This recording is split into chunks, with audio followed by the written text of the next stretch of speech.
Come on, come in. Welcome, welcome.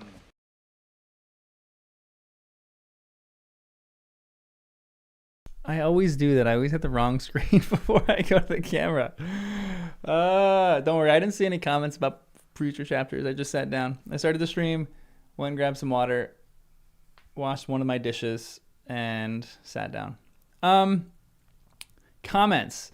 It's actually interesting that you mentioned it. Okay, so YouTube comments, I have noticed, are weird. So I don't hold back any comments until reviewed. I just let all the comments flow. I've really rarely ever had to delete a comment. Also, hi and good afternoon or good morning or good evening. I feel like I didn't even say hello to you guys. We just jumped right in. I do have, no, Nemo, weird enough, I actually rearranged the screens, and then because I guess I like had it set, I just rearranged my camera and my screen. And then the other day I swapped them because I'm like, of course I'm going to change this. And then I didn't do that. Whoa, wait, you're from Jersey? No way. Dude, that makes me so happy. Jersey, fellow Jerseyites. Okay, comments on YouTube. So I made a video. What was the video about? Okay, this was actually a really interesting thing. I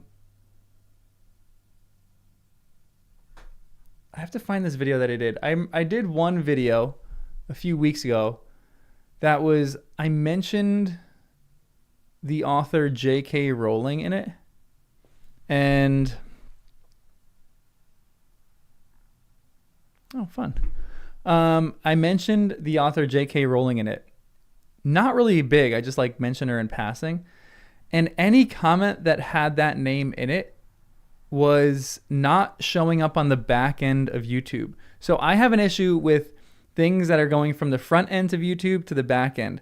Every once in a while, I will look at a YouTube video because I usually never look at them that much on the front end of like on the front end meaning like on like a normal YouTube page. New Jersey.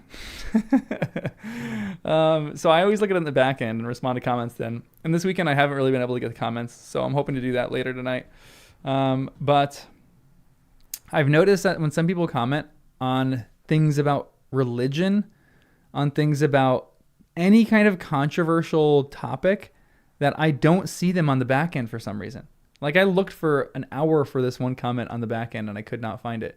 So my thought was maybe it just censors it and they just kind of keep it hidden. But maybe I can see all the comments.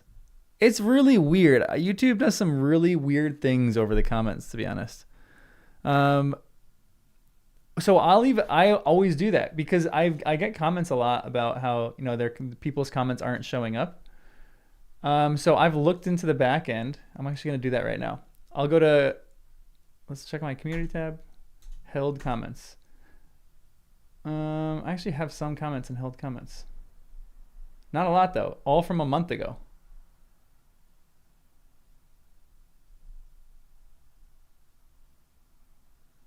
So bizarre. They're all from a month ago. So I don't know. I don't know what the heck is going on, guys. Yeah. It feels like it is good. But I don't want to say anything bad about it because that's where I live. I know channel owners should be able to see every single comment that ever happens on the channel. But I find more often than, or not more often than not, but I find that actually that doesn't happen with me. Probably 10%, 5 to 10% of the comments that happen on a video don't show up in the back end, which is absurd. That should never happen. But rant over, because YouTube, I don't want you to get mad at me and ban my channel. What's up, everyone? What kind of moderation do we have in videos? What do you mean moderation? Comment moderation? I don't have any comment moderation. I haven't moderated. I don't have any keywords that get banned or anything, because the channel's still small enough that I actually go through the comments, and if there's like a terrible comment, I'll just delete it myself. Relatively quick. Like I've rarely ever delete a video or a comment. Probably one out of every once a month maybe I'll delete a comment. No, it's not your ugly mug. You got a beautiful face. Ooh, been listening to a fan audiobook of Lord of the Rings in the car. Went through 1 and 2 in the car currently. 2 chapters into Return of the King. Nice, you're getting close. All right, everyone liked the stream too. There's the first comment that I make about liking the stream. I'm pretty ready for the Ride of Rohan. Someone commented in the video that I published this morning. They said that oh, Shattermelon, thank you. And Michael, thanks for your $9.99 before too. I actually really loved your comment, so I'm gonna read that because that was great. Wait, where did it go? Fans. Also, Latrian, Trindar, and Stephen Palazzola. Welcome to the Hot Tamales. I love Michael's comment here. Arise, arise, first-time readers. Fell readings awake, fire and slaughter. Books shall be shaken, pens shall be splintered by the genius of J.R.R. Tolkien ere the sun rises. I'm curious what the speech is going to be like in the movies or in the book. Tolkien, yeah. So I'm going to actually at the end of this stream. This is like the little good stuff. At the end of the stream, because he has a good speech in here, I'm going to listen to Tolkien. Does he just read this speech with the music in the background of the Riders of Rohan? I'm pretty pumped for that. So that's going to happen at the end. Well, Nemo, it is kind of, I mean, it's not necessarily Nemo, honestly, Nemo, I'm curious because you probably are the oldest subscriber here.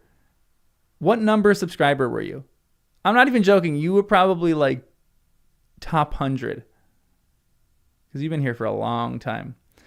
But it is still a relatively small channel compared to like the actual Lord of the Rings channels that exist. I think out of everyone that is making like Lord of the Rings stuff right now, I'm still like that is doing it that are like doing it like very consistently. I think I'm kind of a smaller channel. Boga, thanks for the $5. I'm glad you're looking forward to it. Tindar, thanks for the $3 too. Welcome to being a hot tamale. Yeah, I kind of prefer small channels too. And this is welcome to your first live read. Fall, welcome. That's awesome. I love it. Live reads are my favorite thing to do. Everything is my favorite thing to do. If you haven't noticed now, I speak in hyperbole pretty much every sentence that I speak. But I love everything that I do. Yeah, I kind of agree. I'm hoping to never get to that point where my channel feels static. I would love to get to like 100,000 subscribers because I feel like that would be the chance where I can actually like really do this full time, you know. But that's probably take another few years to get there. But in the meantime, this is just chill and fun, and I love just hanging out with you guys. I love these like little personal reads. These are fun. And just so you guys know, I am going to. I was telling the members this in a member stream a few days ago. But this is how the channel. So I'm going to modify the channel slightly. Before on this channel, I was publishing mainly. This channel started off here. I'll give you a little history of this channel. This channel started off as a podcast, and all we started doing was live streaming a podcast, and this was like 4 years ago. And we were doing Harry Potter content because my friends hadn't read it before. So if you go back and like look at our first videos, they're just podcast episodes, and I didn't really think about getting into YouTube that much. I just wanted to kind of get into more podcasting, and then I realized that I really like doing YouTube more. So we still do a podcast, but it transitioned after we finished Harry Potter because they hadn't read it that was their first time read. It transitioned to us because none of us had read Lord of the Rings, reading Lord of the Rings first. And like last year was when we started. And then I just started making videos about it, and then it kind of took off a little bit from there.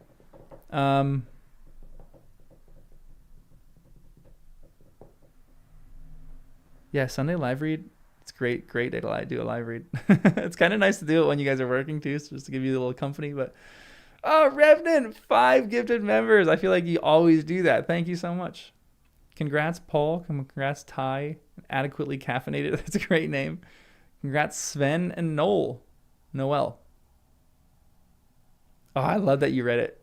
Jeremiah, I have to comment on your comments too. I love reading your comments. I love reading all of your comments. There are some people who just pop up and just make comments in the videos, and they're so thoughtful, and it like makes me reevaluate some of the chapter. So thank you guys for your good comments. I feel like this channel is really fun right now because it's like it's still like it's in the middle. It's like a mid-sized channel, and it is just really fun because it still feels very community oriented. I really like it. Man, it's warm in my room right now. I need some AC. I took my window units out, so it's really hot in here right now.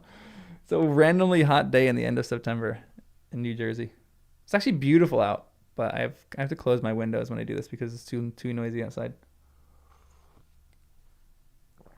Deli mug, deli cup drinking, my little deli cup mug. Juiced, what's up, dude? How's it going? Yost, that's right, Yost. This is how a chef drinks? You know what? In a previous life, I would have loved to be a chef. That's so cool. Oh, Michael, it's 95 degrees in Memphis. I've been to Memphis twice or 3 times because I passed through it. Hadn't been there for like long enough to actually get a gauge on the city. Quevenin.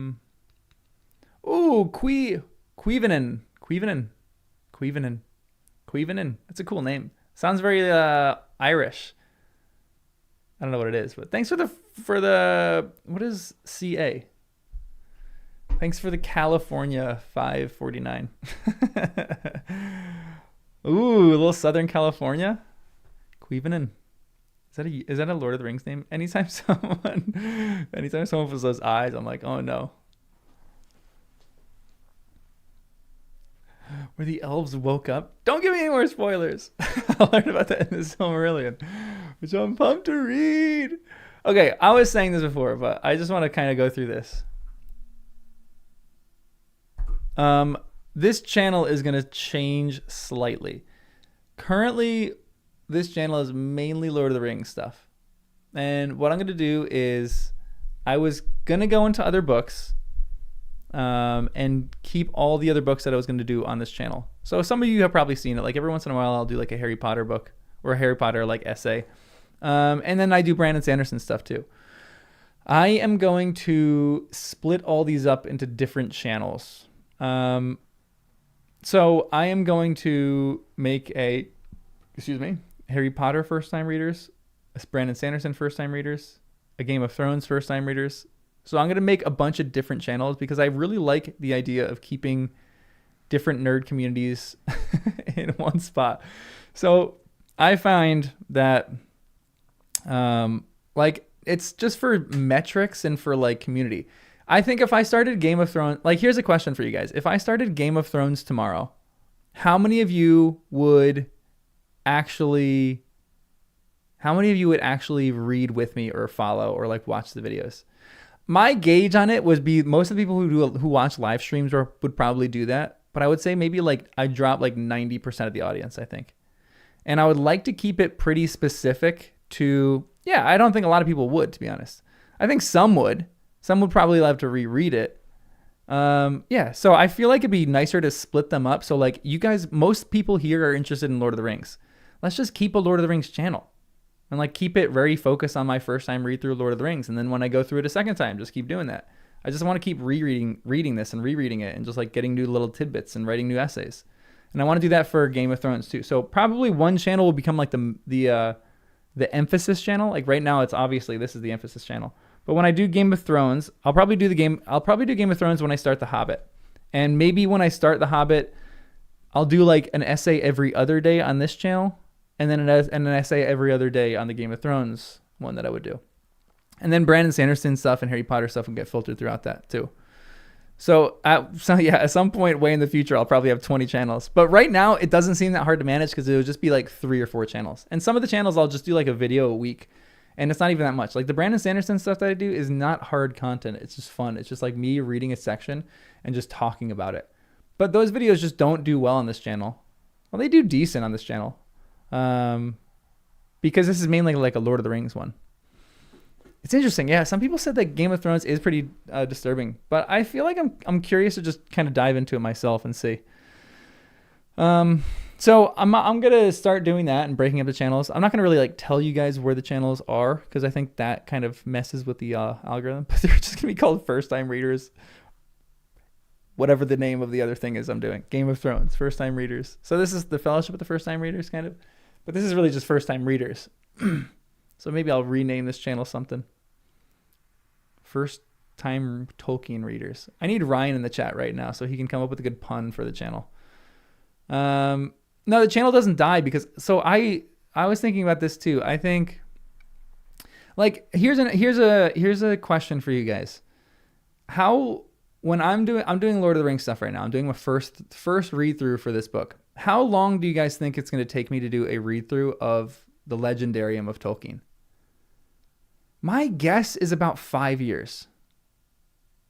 Cecilia, you will never lose your hot tamale color. Don't worry. And if YouTube, I'm going to keep writing to YouTube about this, but one thing that I need YouTube to do is let me actually make people members without them having to pay for it. Because I wish I could just transfer that over. But don't worry, you won't lose it. You won't lose your gold. Your good stuff. Oh, Attila, thank you for the RSD. What's an RSD 250? Also, someone, who was it? Wow, you guys are donating like crazy today. Thank you. Philip, thank you for the $1.99. You guys are so kind. You guys are the best. The History of Middle Earth is 12 books. Oh my gosh. Yost. Look on Discord. Hold on. In the Minas Tirith chat, I'm guessing. Ooh, weapons. Player's Handbook of Dungeons and Dragons. Honestly, that'd be kind of fun to do a Dungeons and Dragons. Like, I would 100% sign up for that. If anybody wants to be the DM and then we can play like some Lord of the Rings D&D, I'd be in. Never really played before, but I would like it. But I would say, yeah, I was going to say, I think it's going to take me like a long time to go through the Legendarium of Tolkien.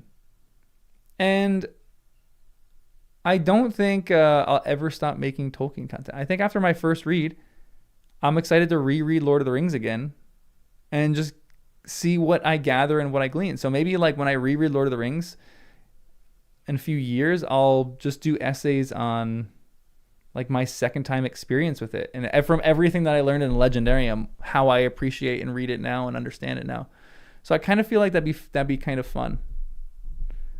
Honestly, yeah, Michael, I'm kind of with you. I feel like 5 years is like a lofty goal. I would say this is my thought on my timing. So like the Unfinished Tales would probably take me a lot longer.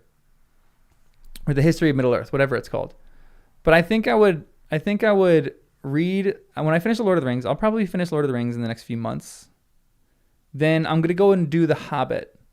And that's going to take me another few months.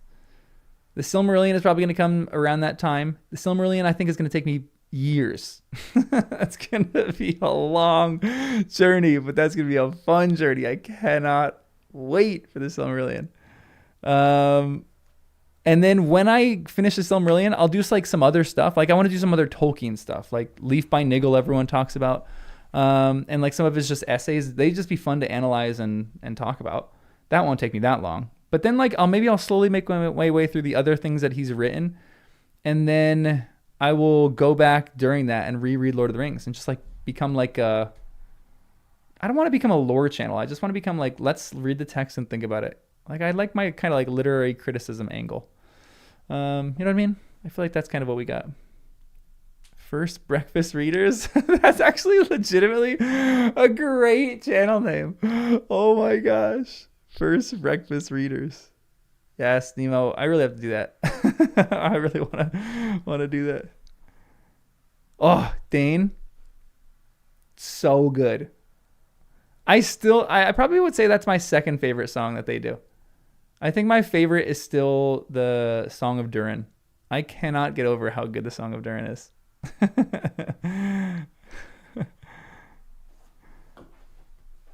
Oh, Bright, I'm glad that you love the Mistborn reading. Whenever I get the new channel for or I have the new channel, but you can I'll start posting those and I'll post it in the Discord just so you can follow the readings for that. I'm actually really excited to keep going through Brandon Sanderson. It's just fun work. Yeah, I kind of think the Song of Durin is actually their best. Yeah, Philip, legitimately, honestly, okay, I haven't fully considered this yet, but I may or may not have looked up PhD programs about J.R.R. Tolkien. I'm not anywhere close to that. But like, how fun would that be? Just like get a fully funded program out there and just go study the work of Tolkien for the rest of my life. How fun would that be? That'd be great. But yeah, I feel like this channel is essentially just going to become me becoming a Tolkien. Like, it's my journey from not reading Tolkien to just falling in love with him and reading him and being a huge fan. That's a weird bark. It sounded like a fox scream for a second.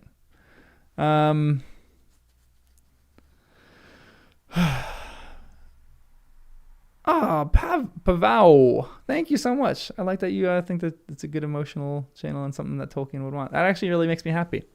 I would love making Tolkien happy. Oh, I just did the goal for 30 minutes rather than for 3 hours. Hold on.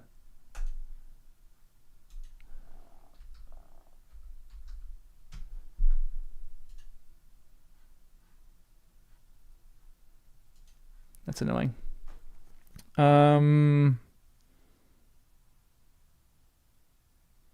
Well, I thought your Beowulf was good. I actually I kind of want to read Beowulf. And I know that Tolkien was like huge on Beowulf too. So it'd be kind of fun to read that on this channel eventually.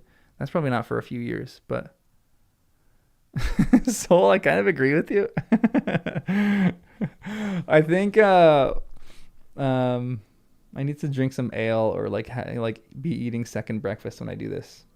Or someone was suggesting one of the chapters to do like a night read. When we do like really moody lighting, like a candlelit read for one of the next chapters for Frodo and Sam. Like that'd be kind of fun. We should do like themed readings. So I'd be into that. Yeah, I just need a pipe when I read this. Like, what's his name? Malcolm Geit? Malcolm Gweet?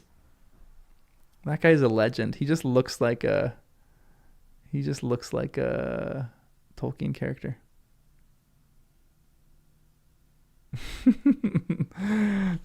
I know, it's true. My night would be most people's morning or vice versa, but it'd be kind of fun. You can kind of watch a stream whenever you want anyway. I saw Oakleaf. I saw her story. That blew me away. Because did she make that herself? Did she hire someone to animate that for her? Because it was from like an overhead projector kind of animation. It was so cool. Yeah, June, what time is it? It's like, is it 3 a.m. where you're at?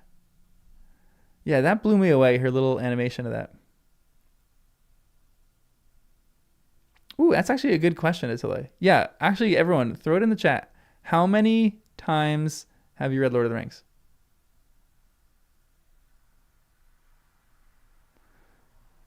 You put your name pronunciation there. It's Yost, right? Yost. I just think it's cool. Juiced is kind of a fun little nickname too. 15 at least. I love that. A few dozen. That's so cool. Cecilia, come on. What are you doing? A dozen. Wow. Sometimes, yeah, when you like just lose track of it, that's when you know you're real. You're in the real meat of the chapters. He's such a good YouTuber. His videos are so simple too, but it's just like such a wholesome. I love his enthusiasm and excitement. He's like one of those people that I really love. Just for how pumped he still gets about that story and about good literature. Ah, it's the best. 20-ish. Oh my gosh. Yeah, Blonde. Audrey, I'm kind of with you that I've probably read through Lord of the Rings or Harry Potter like 20 times. They're just fun books. They're so good. They're so fun. Ooh, that's another thing that I want to do. Like work through his letters. So like do essays on his letters because I think they'd be so illuminating for rereading Lord of the Rings. There's so much work out there. I cannot wait to keep reading. So I feel like my first time read through all of his stuff would probably take me 10 years. So when I'm 34 right now. When I'm 44, maybe this channel will end. But in the meantime, we're just gonna still do this. How many full rereads instead of skipping all the Frodo and Sam chapters? That blows me away that people would skip those chapters. Because so I'll say this too. When I was reading through the second book, I found when I was reading like the action-packed stuff, I was missing Frodo and Sam so much and could not wait to get back to them. I'm missing them right now. I am dying to get back to Frodo and Sam. They're still, I think, some of my favorite parts of these stories. Like, don't get me wrong. The part we're in right now is unbelievable. It's so exciting. It's so fun. He's such a good writer. But I cannot wait to get back to Sam and Frodo's story. I love every chapter of it. They're maybe a little slower paced, but they're just so fun. Wow, once a year when you were 13 and you're 62 now. That's incredible. 2 weeks when you were sick once. I love that. Yeah, exactly. I still have plenty of time. When I'm like 60 or 70 years old, I'm still going to be making videos on this channel. Welcome back to my 40th read of Lord of the Rings. You always skip the Dead Marshes. That's such an interesting chapter, though.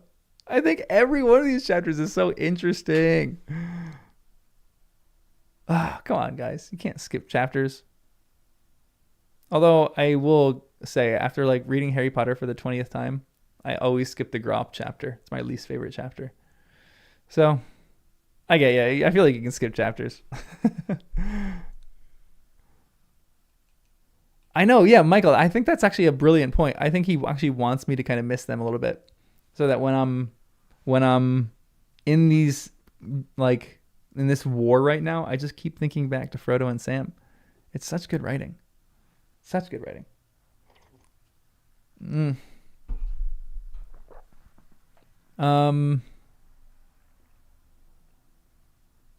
Yeah, the slower chapters, he just does such a good job of building tension, and he rides on momentum. It's just the dude knows how to write a book. I'll say that. I'm curious, when I finish Lord of the Rings, what I think I'm going to do, I should have kept doing this while I've been reading it for the entire time. But I want to, maybe this is what I'm going to do. When I finish Lord of the Rings, maybe I'll just read it on my own fast. Try to read it in like 2-3 days. And then rank all the chapters. See what is my least favorite chapter and see what is my favorite chapter. I think that'd be kind of fun.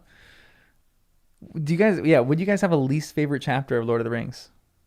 My favorite animal in Lord of the Rings? That's actually an interesting question. Bill the pony. It goes Bill the pony.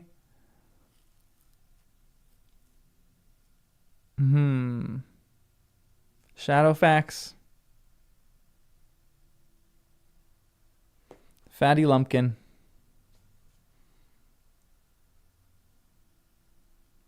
What is Snowmane's pretty cool, but what is Aragorn's horse? Trivia question for you guys. What is Aragorn's horse's name?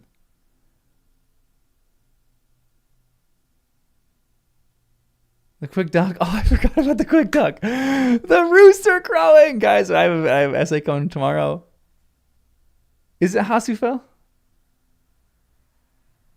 No, isn't Rohirrim? Rohirrim is it? Because Hasufel is in the movies it's Brago, yeah. And then they got Hasufel and Arod. Rohirrim is the name. Yeah, the Old Forest might still be my least favorite, I would say. I would say right now, that was just a hard chapter to get through, but I think he really did it for a purpose. I think that chapter is hard to get through because the Old Forest was hard to get through.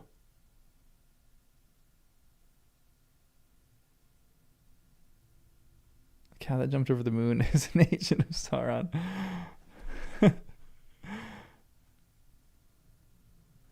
Yeah, the road to Isengard was a little slow. I also, yeah. It was still like, it's weird too, because every chapter that he writes is still excellent. There was a little bit of mystery in that chapter. They didn't know what the Huorns were really. That was kind of fun. Still a good chapter. No way, you love the Old Forest chapter? The fox, and yeah, chapter 3. That's a great one. Salted pork. Salted pork was your favorite animal. It really, yeah, and it gives you Tom Bombadil does such a good job of like making the world eerier. Middle Earth is a strange place. It's a great one. An Oliphant, yes. I love Sam's poem about the elephant. But what's your favorite poem of Lord of the Rings? Also, we'll start in 5 minutes with the Ride of the Rohirrim. I can't wait. I've heard there's a good speech in this one. Oh, it's a short chapter. That's sad. It's a bummer.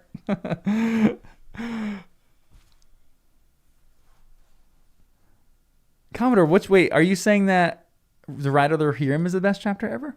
Ooh, excellent. I'm pumped now.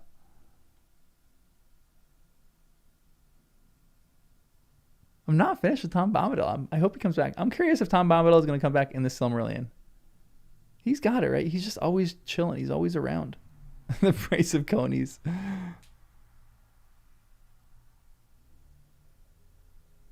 Poem or a song? Yeah, we'll go for either.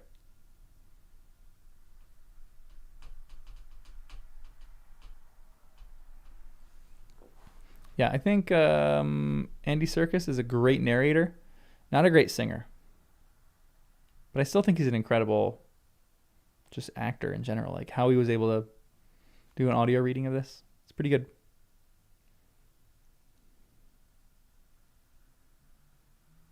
I know they're both short today, but I have to just do one at a time. I don't hate that I have to do one at a time.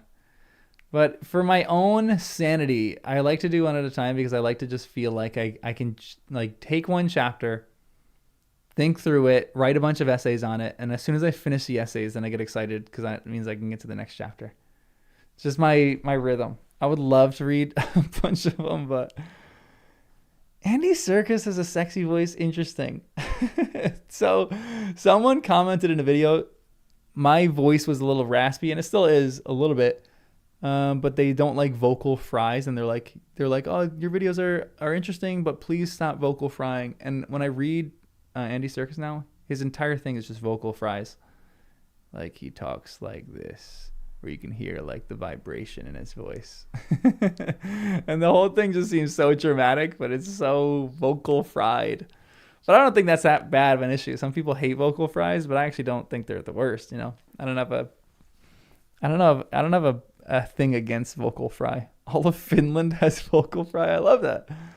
I don't know why people hate it. Actually, yeah, I'm with you. I think they're not like interesting, but yeah, everyone when they wake up has a vocal fry, and it feels like you have like a cool sounding voice.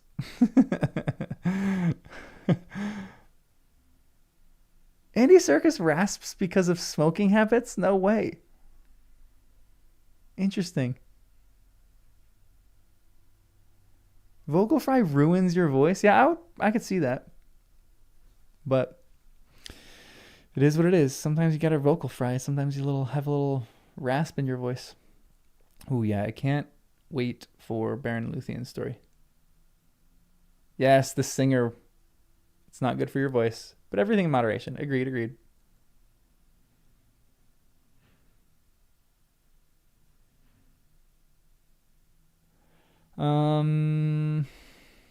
You don't use your customer service voice. Nicotine is more addictive than the One Ring.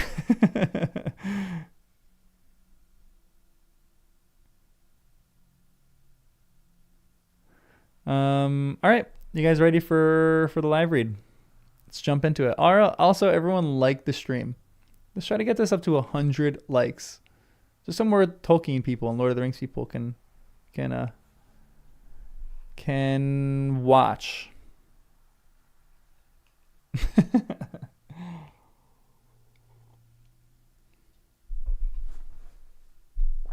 And discover the channel and discover the joy of me reading for the first time. You guys are ready. I don't know if I'm ready yet. We'll see if I'm ready. I'm actually a little nervous. Hold on a sec. Gotta change this.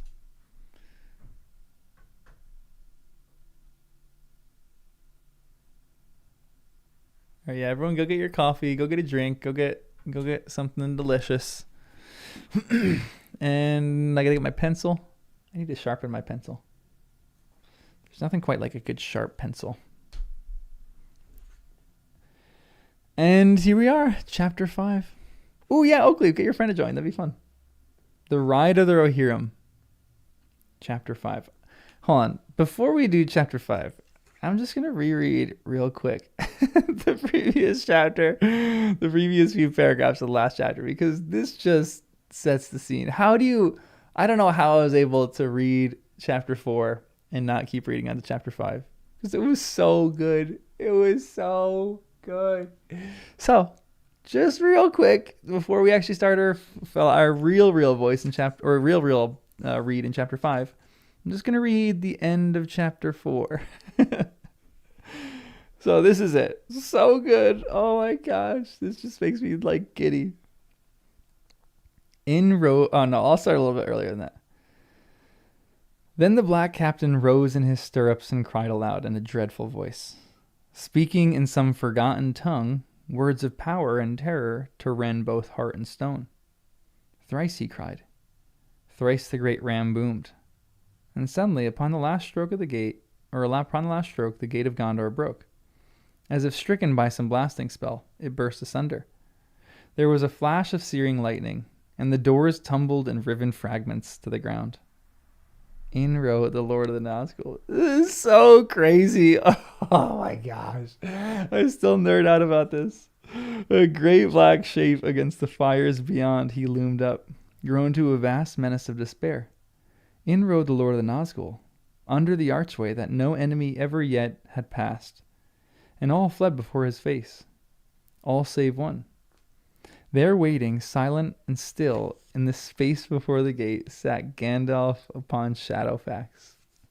Shadowfax, who alone among the free horses of the earth endured the terror, unmoving, steadfast as a graven image in Rath Dinen.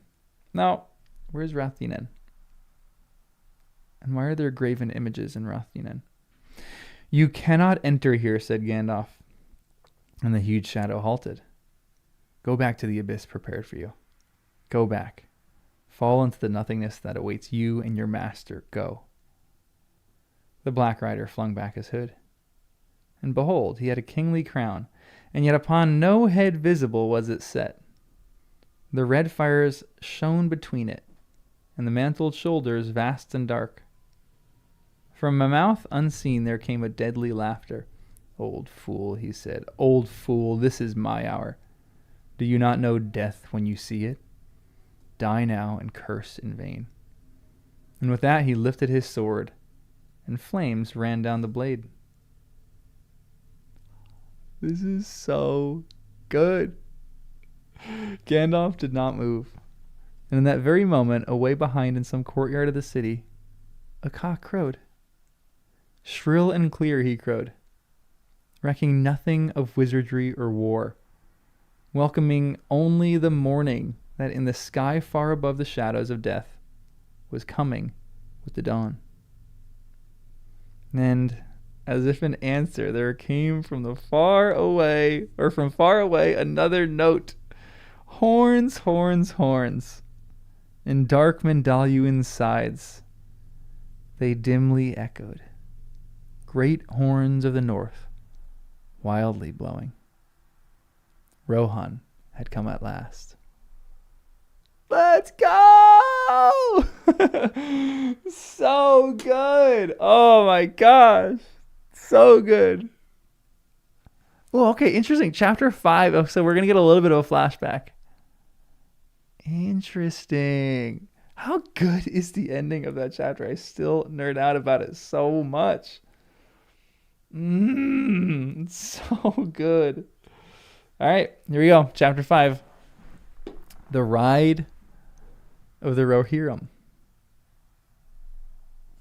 I'm curious to see what Mary is going to be up to. It was dark, and Mary could see nothing as he lay on the ground, rolled in a blanket. Yet, though the night was airless and windless, all about him hidden trees were sighing softly. This is peaceful, the peace before the storm. Or are these Ents?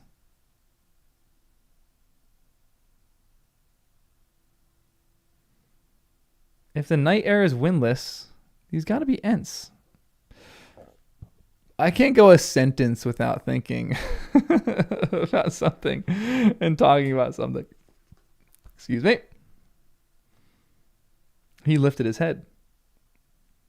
Then he heard it again. A sound like faint drums in the wooded hills and mountain steppes. The throb would cease suddenly, and then be taken up again at some other point, now nearer, now further off. He wondered if the watchman had heard it.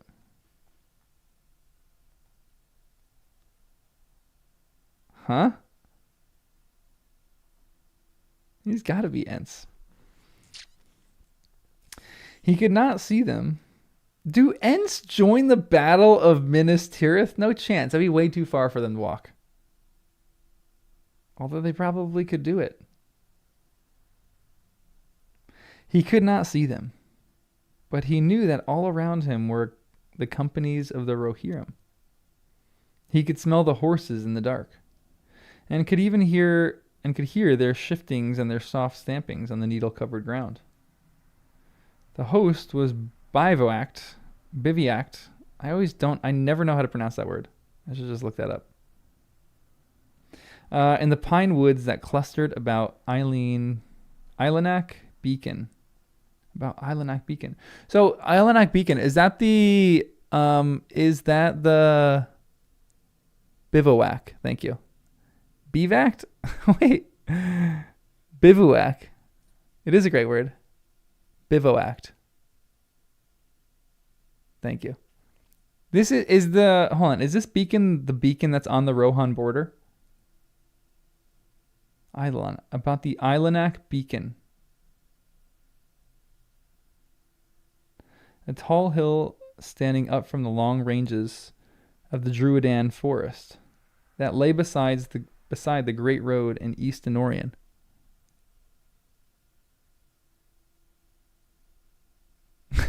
Madam Finch screams as I write my book. Bivouac. Yeah, the French have weird spelled words.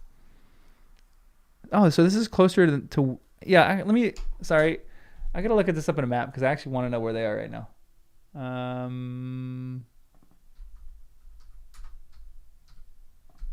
I gotta say, I don't love the interactive map on Lord of the Rings, although I'm gonna use that right now.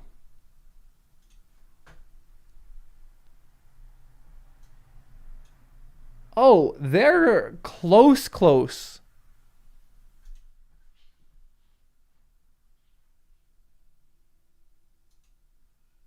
So they're right here. Well, the last beacon, I forgot. It doesn't label these, but the last beacon was on the border, so I think the last beacon was about here. So they're real close. Dang. Are there Ents in the Druidan forest? Come on, give me some Ents. That'd be too easy. They can't put just Ents in here to just come and OP the battle. So they're on a tall hill standing up from the long ridges of the Druidan forest that lay beside the great road in East Anorian.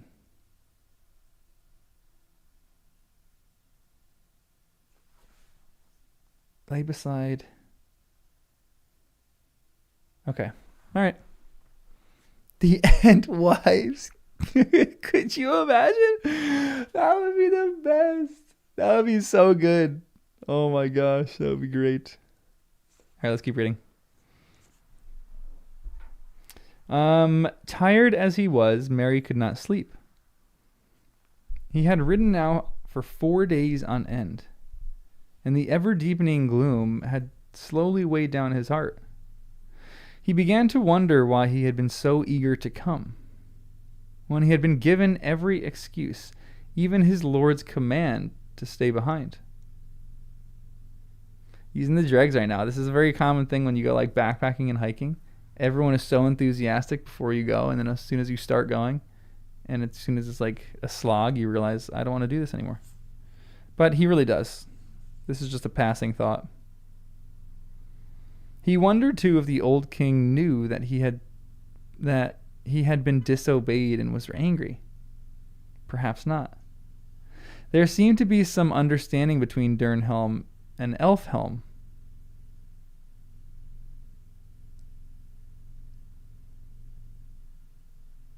Hold on. There seemed to be some understanding between Dernhelm and Elfhelm, the marshal who commanded the Aered, in which they were riding. The Aered.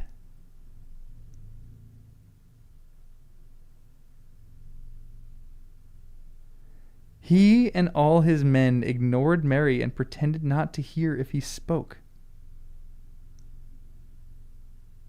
So interesting.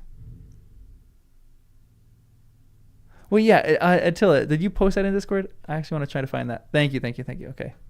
This map is my favorite map, Attila. Thank you that you posted that, because I'm actually going to use this. I need to download this. Download. Save image. I'm just going to have this posted on the next screen. 1 second.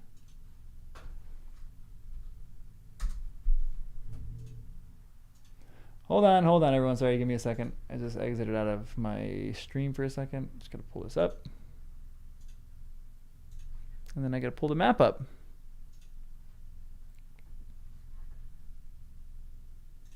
File. Downloads. There it is, baby. I love this map. Whoever made this map they made a beautiful map. Hold on. What the heck happened there? There we go. Oh, I love this map. Erlas, Caledon. I think this is where they are, the Elenak.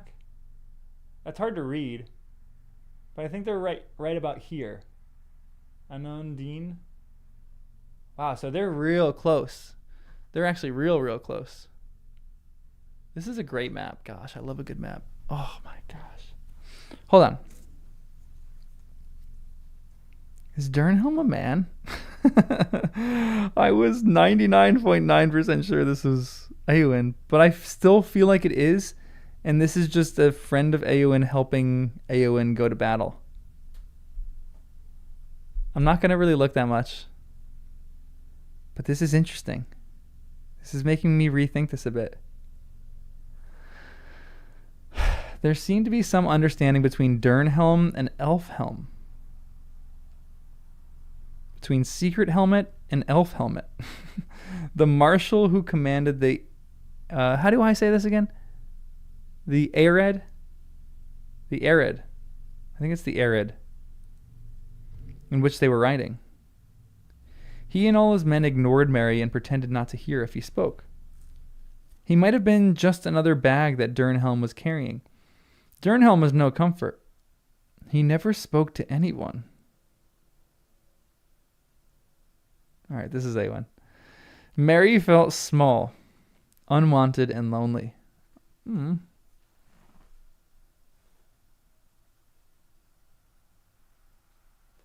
That's sad. Anybody, you know what would be interesting? Oh, Aered, okay.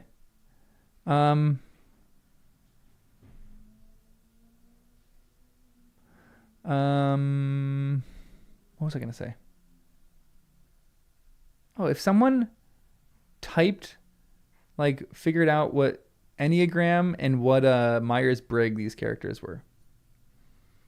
Because I think it's interesting that Mary feels small, unwanted, and lonely.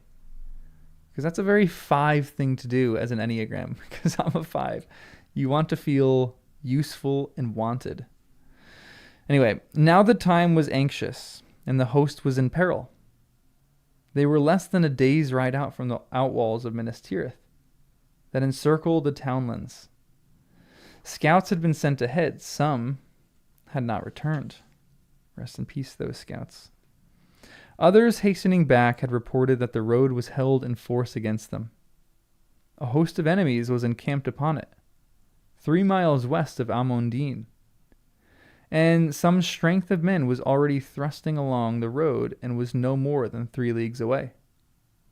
Orcs were roving in the hills and woods along the roadside. The king and Éomer held counsel in the watches of the night. Ower, thanks for the 2 pounds. 2 pounds, I think that's 2 pounds. Arid main unit of Rohan army is 120 riders. Interesting.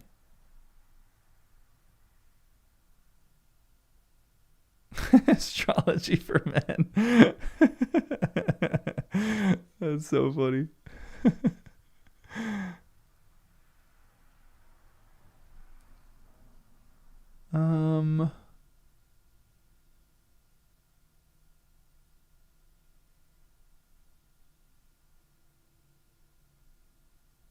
The map I showed used to be the front cover of the Return of the King.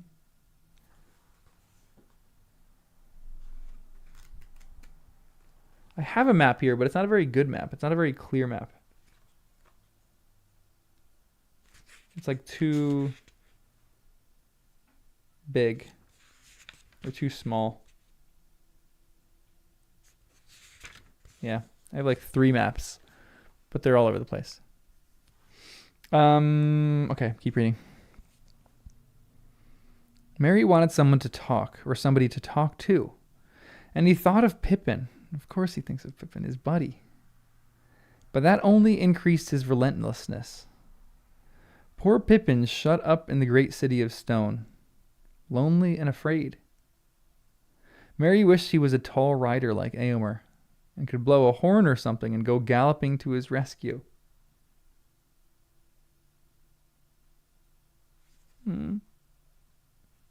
He sat up, listening to the drums that were beating again, now nearer at hand. Presently he heard voices speaking low, and he saw dim, half-shrouded lanterns passing through the trees.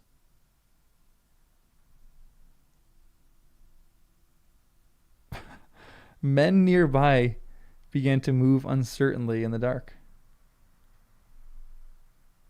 A tall figure loomed up and stumbled over him, cursing the tree roots. He recognized the voice of Elfhelm the Marshal. "I am not a tree root, sir," he said. "Nor a bag, but a bruised hobbit. The least you can do in amends is to tell me what is afoot." "Anything that can keep so in this devil's murk," answered Elfhelm.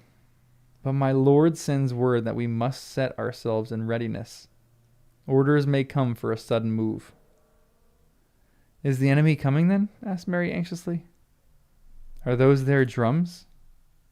I began to think I was imagining them, as no one else seemed to take any notice of them. "Nay, nay," said Elfhelm. "The enemy is on the road, not in the hills. You hear the woses."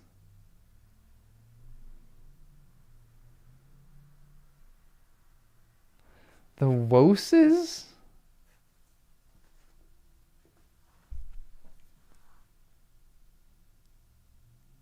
Huh? The wild men of the woods. Thus they talk together from afar. They still haunt Druidan forest, it is said. Remnants of an older time they be. living few and secretly, wild and wary as the beasts. They go not to war with Gondor or the Mark, but now they are troubled by the darkness and the coming of the orcs. They fear lest the dark years be returning, as seems likely enough. Let us be thankful that they are not hunting us. For they use poison arrows, it is said, and they are woodcrafty beyond compare. Are they going to come and fight? Please tell me that they come and fight. I hope they don't fight against them.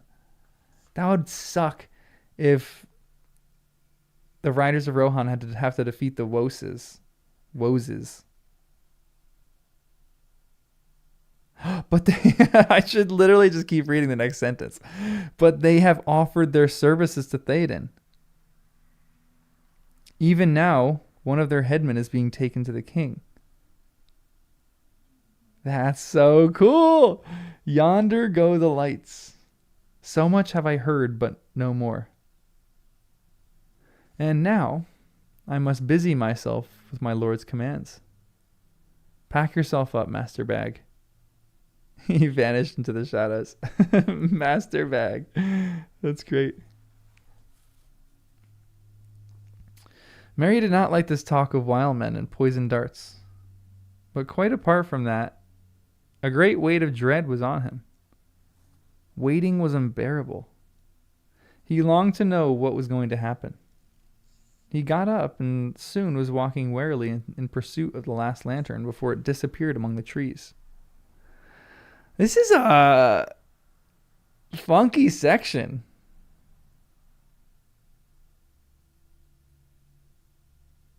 Hold on.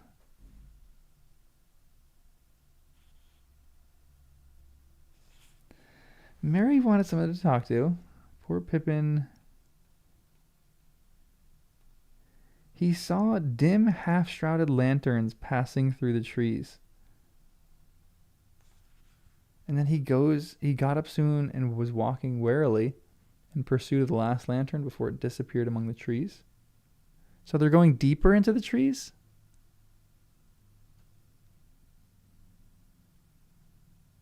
Interesting. Yeah, are these the indigenous people of Middle-earth? Fascinating.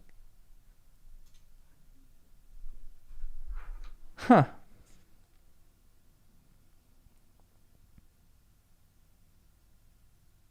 I like that they have poison darts. They seem like I don't know. I know this. I know my questions are going to get answered, but this is bizarre. I don't know if they're good or bad. They offered their service to Theoden, but is that good? Are they going to betray? Have they been bought by Sauron? Huh. Presently he came to an open space where a small tent had been set up for the king under a great tree.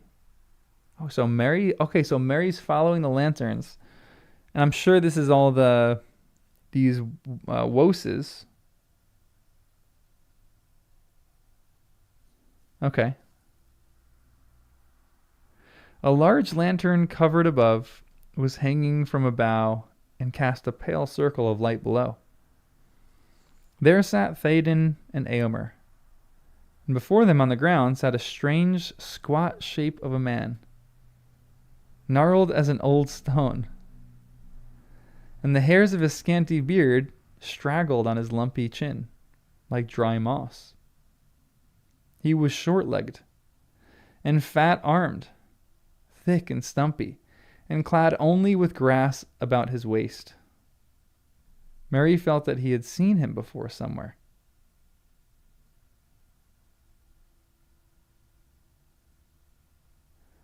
And suddenly he remembered the Pukul men of Dunharrow. But hold on. Or the Pukul men. Those... Didn't they... The Pukul men fought against them. Wait, no. The Pukul men of Dunharrow. Oh, the stones. The statues. Hold on. They're of the same likeness of them? Is this like a second generation of the Pugelmen? Here was one of those old images brought to life. Or maybe a creature descended in true line through endless years from the models used by forgotten craftsmen long ago. Interesting.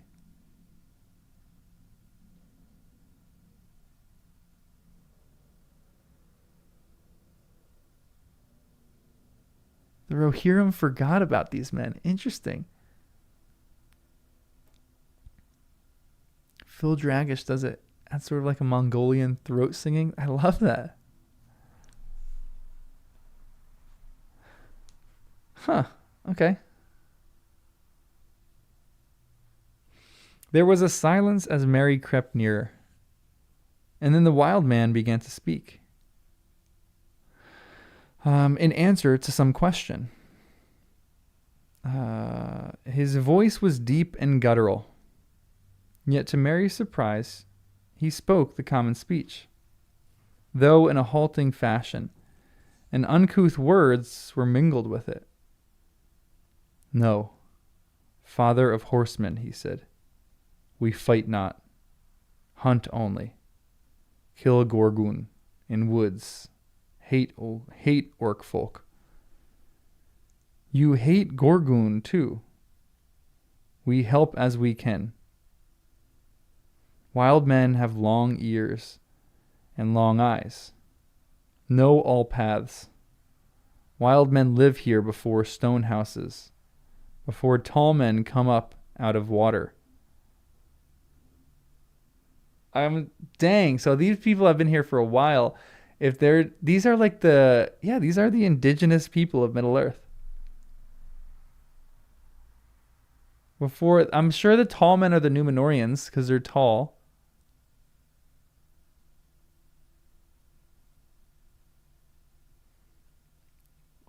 What is Gorgun?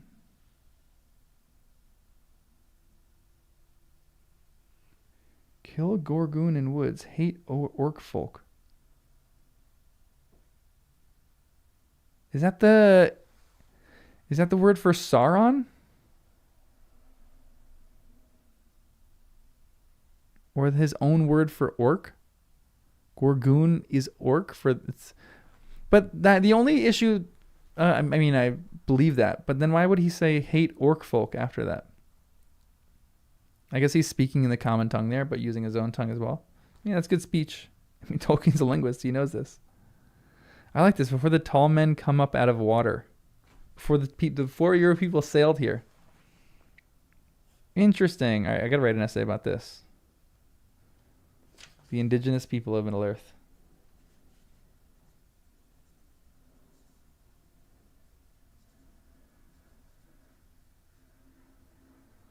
I need to qualify that mainly because I'm not going to know what I'm talking about, which are all my essays. I'm going to say, I don't know anything about the Silmarillion, but I'm going to take a guess that these people are the indigenous people of Middle-earth. They seem like they've been here for a while before tall men come up out of water. And I love that too because I wouldn't have known that the tall men are the Númenóreans are the tall men, and they sailed to Middle Earth.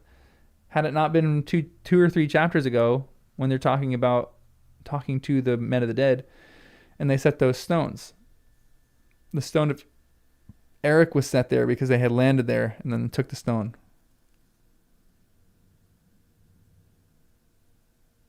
I can't wait for the Silmarillion. It's gonna be fun. Also, everyone like the stream. Like the stream. So more people can watch me read Lord of the Rings and join in this community. But our need is for aid in battle, said Éomer.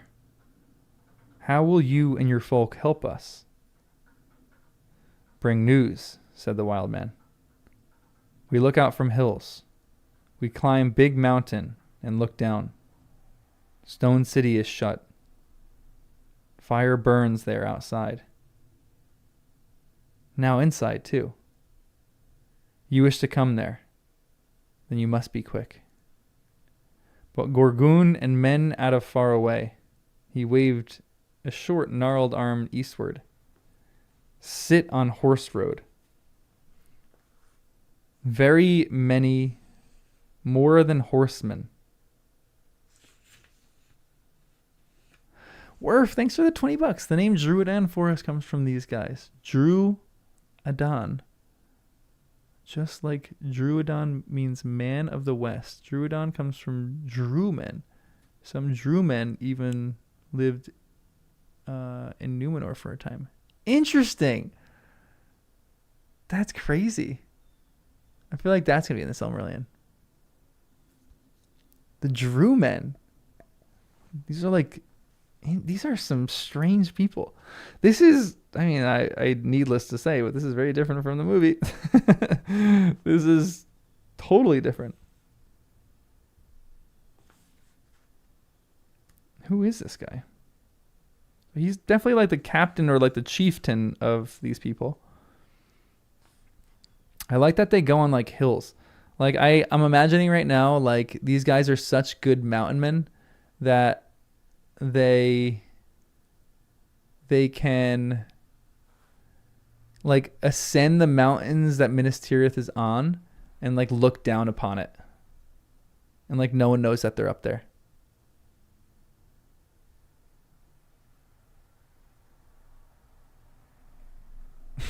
Yeah, Michael.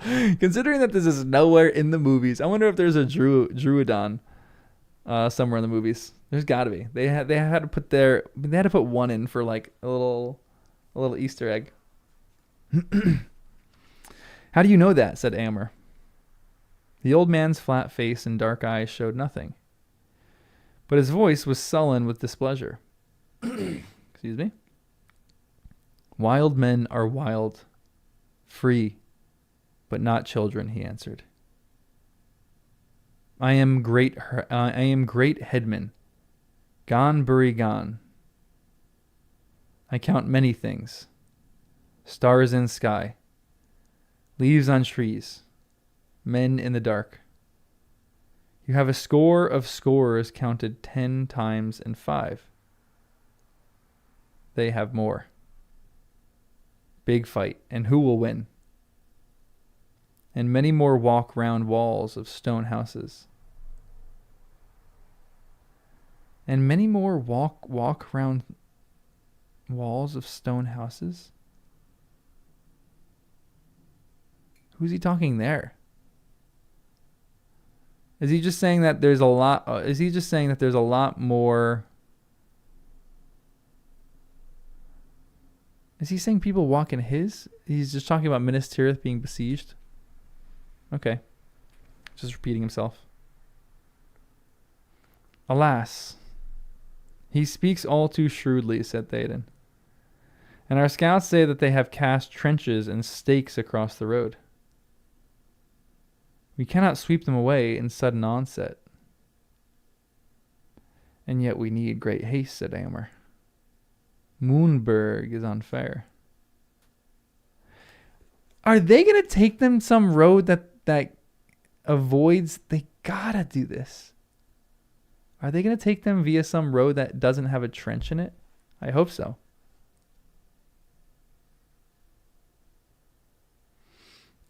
Let Gon bury Gon finish, said the wild men. Wait. Oh, so he's just talking about himself in third person. Said the wild man. More than one road he knows. There we go. Let's go. He will lead you by road where no pits are. No Gorgoon walk. Only wild men and beasts. Many paths were made when Stonehouse folk were stronger. They carved hills as hunters carved beast flesh. Wild men think that they ate stone for food. They went through Druidan to Rimmon with great wains. They go no longer. Road is forgotten, but not by wild men. Over hill and behind hill, it lies still under grass and tree. there behind Rimon and down to Dean and back at the end to Horsemen's Road. Wild men will show you that road. Then you will kill Gorgoon and drive away bad dark with bright iron. And wild men can go back to sleep in the wild woods. So he's just doing this all because he just wants a good night's sleep. The Druidon. Interesting section of woods.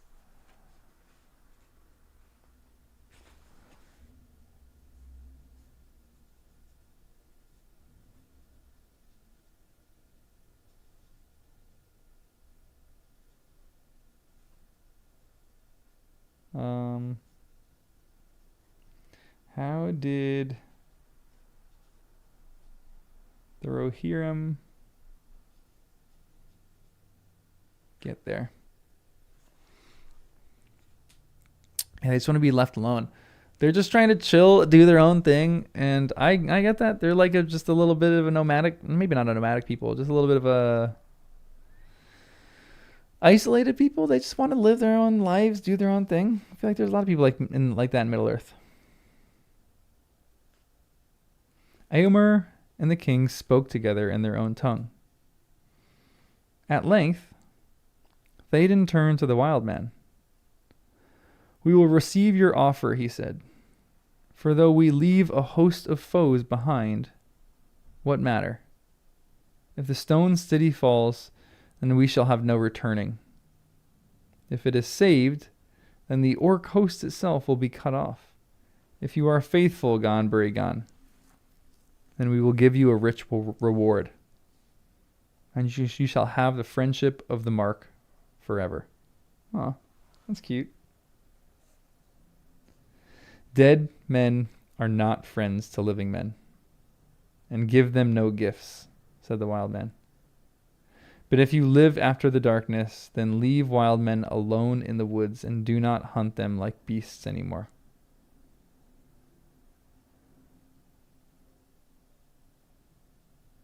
Huh. They're in Gondor, though. So they're in Gondor. But to Gonbury Gon, he probably doesn't care about the difference between Gondor and Rohan. He just knows his people are being hunted. That's actually really sad. Are they being hunted by orcs? And he's just saying, we don't want men to hunt us? No, because he says anymore. Gonbury Gon will not lead you into a trap. He will go himself with Father of Horsemen. And if he leads you wrong, you will kill him. So be it, said Théoden. How long will it take to pass by the enemy and come back to the road, said Eomer, or asked Eomer. We must go at foot pace, if you guide us. And I doubt not the way is narrow.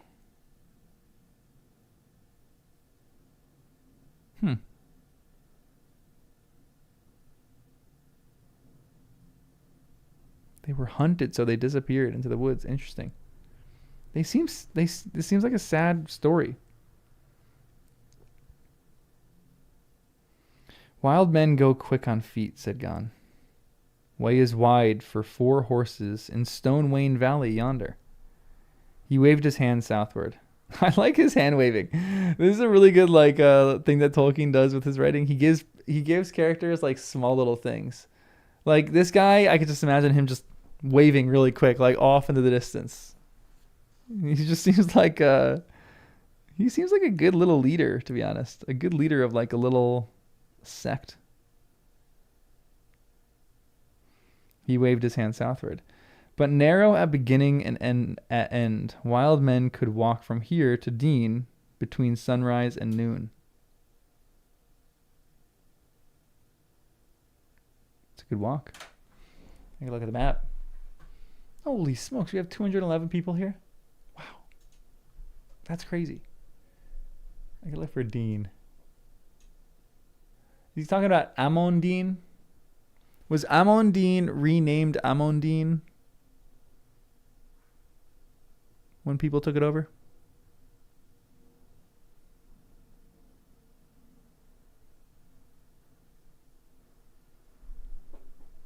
Ooh, Faramir versus Éomer. That's actually a good question. I like, maybe I would, they both have different qualities that I actually really love. I'd say if both of them became kings of their respective lands, I think they'd be in good hands. Amon means hill. Okay, thank you. So the Hill of Dean. Oh, interesting. So they can go from the Elenach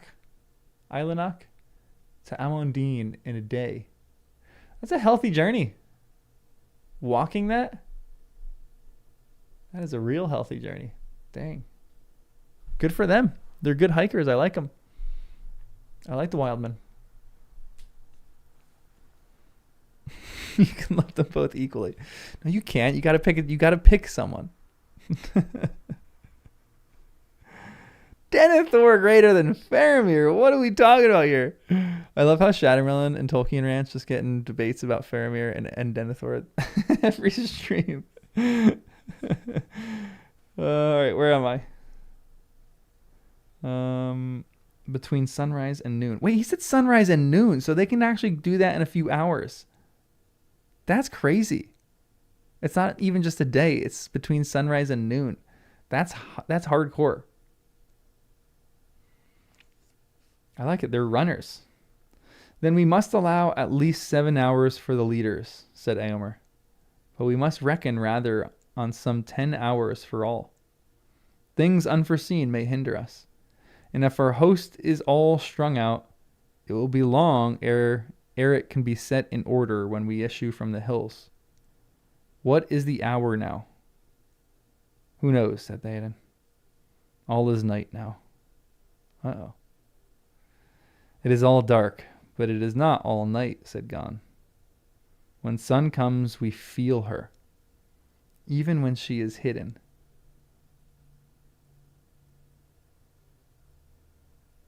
What a good line. Oh my gosh. This is like metaphorically. I know like for sure scientifically they could probably still feel the sun. We still can too. Like when it's really cloudy and we still know that the sun is up. We still know that it's day. This is like the holding on to hope a little bit. Philip, think West Virginia and Danny DeVito in a grass skirt. I guess they're not runners, but that is a great image. They're like squat short men like that, like a little Danny DeVito. That is actually hilarious. That's so good. Danny DeVito in a grass skirt with a West Virginian accent. For any non-US people, non-Americans, that image is absolutely hilarious to me. Anybody from West Virginia here? Beautiful country out there.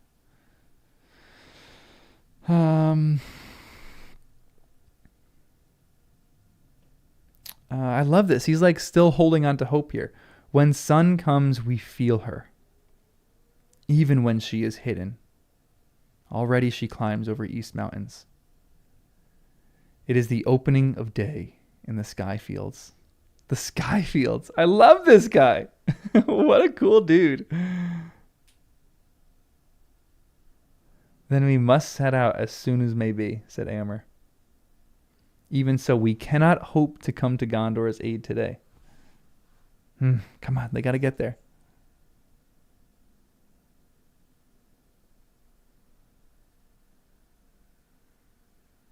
Yeah, I love that. How they describe things in the sky fields. That's a great description of things. Tolkien, the dude knows how to write. It's so good. I like this guy. I really like this guy. I trust him. They feel very Ent-like a different version of an Ent. They're not obviously Ents, but they feel like they are concerned with other things in Middle-earth than like the main population of Middle-earth is. And like they're almost their hand is almost getting forced in a little bit. Like they're almost forced to fight this battle because they need to do this in order to keep their places, their lands safe. Other people are doing that too, obviously, but like this is almost the last battle.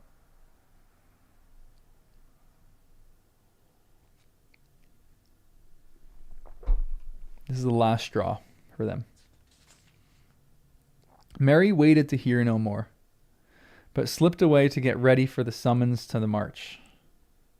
This was the last stage before the battle. It did not seem likely to him that many of them would survive it. But he thought of Pippin and the flames in Minas Tirith, and thrust down his own dread. All went well that day, and no sight or sound had they of the enemy waiting to waylay them.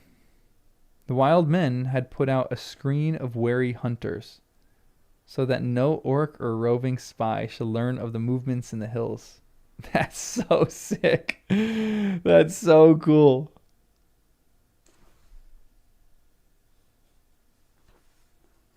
I just imagine these guys being like masters of camouflage. Just like an orc comes to the Druidan forest, and all of a sudden he just drops dead because he has like a little poison dart in his neck. So cool.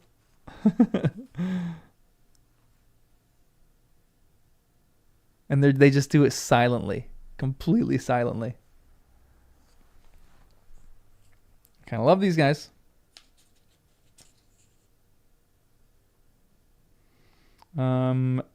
The light was more dim than ever as they drew near to the beleaguered city, and the riders passed in long files like dark shadows of men and horses. Each company was guided by a wild woodman, but old Gon walked beside the king. The start had been slower than was hoped, for it had taken time for the riders, walking and leading their horses, to find paths over the thickly wooded ridges behind their camp, and down into the hidden Stonewain Valley. Hold on, I want the Stonewain Valley. I need to figure this out real quick. I want to figure out where they're going. Oh, interesting. Okay, this is actually fascinating. Everyone, join me. I mean, not like the clearest. This is still pretty good. So they're here, or they're coming up here. Yeah, I think they're here right now. They come up here, or probably around here somewhere, and they pass into this valley, but there's still woods on this side. So they're gonna go here, because here is, oh, what does it say? I can't read that. It looks like an arrow to this, but I'm sure the orcs have like a blockade up right here, and what is it? It says gray wood. They probably have like pits dug there. What did they say? What's that word?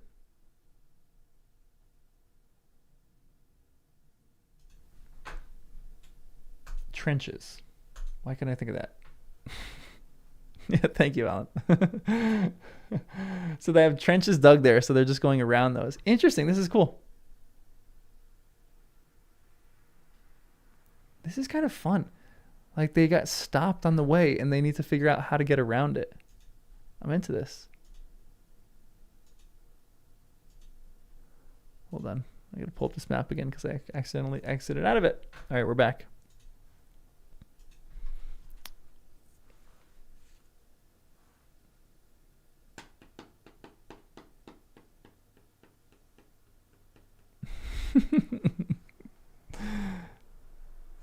Charging fortifications bad, flanking good. Absolutely. Each company was guided by a wild woodman. I love this. This is so cool. So if each company is about 130 people, there must be a lot of wild woodmen, because this is, what would that be like? They have like, what, 5,500 riders of Rohan. So each company, so would that be like 60, or no, like 40 of these little things being, of these guys leading these different companies in? The math doesn't really matter on that, but old Gon walked beside the king. I like this guy. The start had been slower than was hoped, for it had taken time for the riders, walking and leading their horses to find paths over the thickly wooded ridges behind their camp and down into the hidden Stonewain Valley. It was late in the afternoon when the leaders came to wide gray thickets stretching beyond the eastward side of Amundine and masking a great gap in the line of the hills that from the Nardal to Dean ran east and west. Through the gap, the forgotten Wain road long ago had run down, back into the main horseway from the city through Anorian. But now, for many lives of men, trees had had their way with it, and it had vanished, broken and buried under the leaves of the uncounted years. But the thickets offered the riders their last hope of cover before they went into the open battle. For beyond them lay the road and the plains of Anduin, while eastward and southward the slopes were bare and rocky as the writhing hills gathered themselves together and climbed up bastion upon bastion into great mass and shoulders of Mindalluin. The leading company was halted, and as those behind filed up out of the trough of the Stonewain Valley, they spread out and passed to camping places under the gray trees. Oh, the gray trees. That was literally what we just saw. So the gray woods by the gray trees. Oh, cool. Okay, I'm seeing this all on the map now. This is fun. I want to be a wild man. I want to be a hobbit, but I wouldn't mind being a wild man either.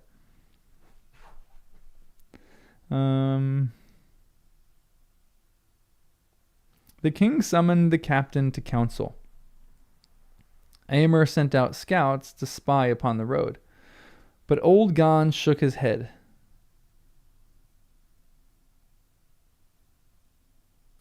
This is interesting because did the orcs not, I mean, the wild men were killing the orcs who were going on the edges of their forest, but do they not have scouts that they're sending out that would know where they're going? Seems like an oversight on the fact of some of the orcs that were supposed to bar the way. They should lose their jobs. They're not very good watchmen. So the scouts never return, but still, if a whole massive army leaves, like, you can go far outside and be like, we have no idea where the riders of Rohan went. That would be terrifying. Imagine how scary that would be if I'm an orc right now and I have to go scout and I get sent on a scouting mission and one of the wild men doesn't kill me because I stay far enough away from the woods, and then all of a sudden I go expecting to see 5,500 horsemen and everyone's gone. Everyone's gone. That would be terrifying.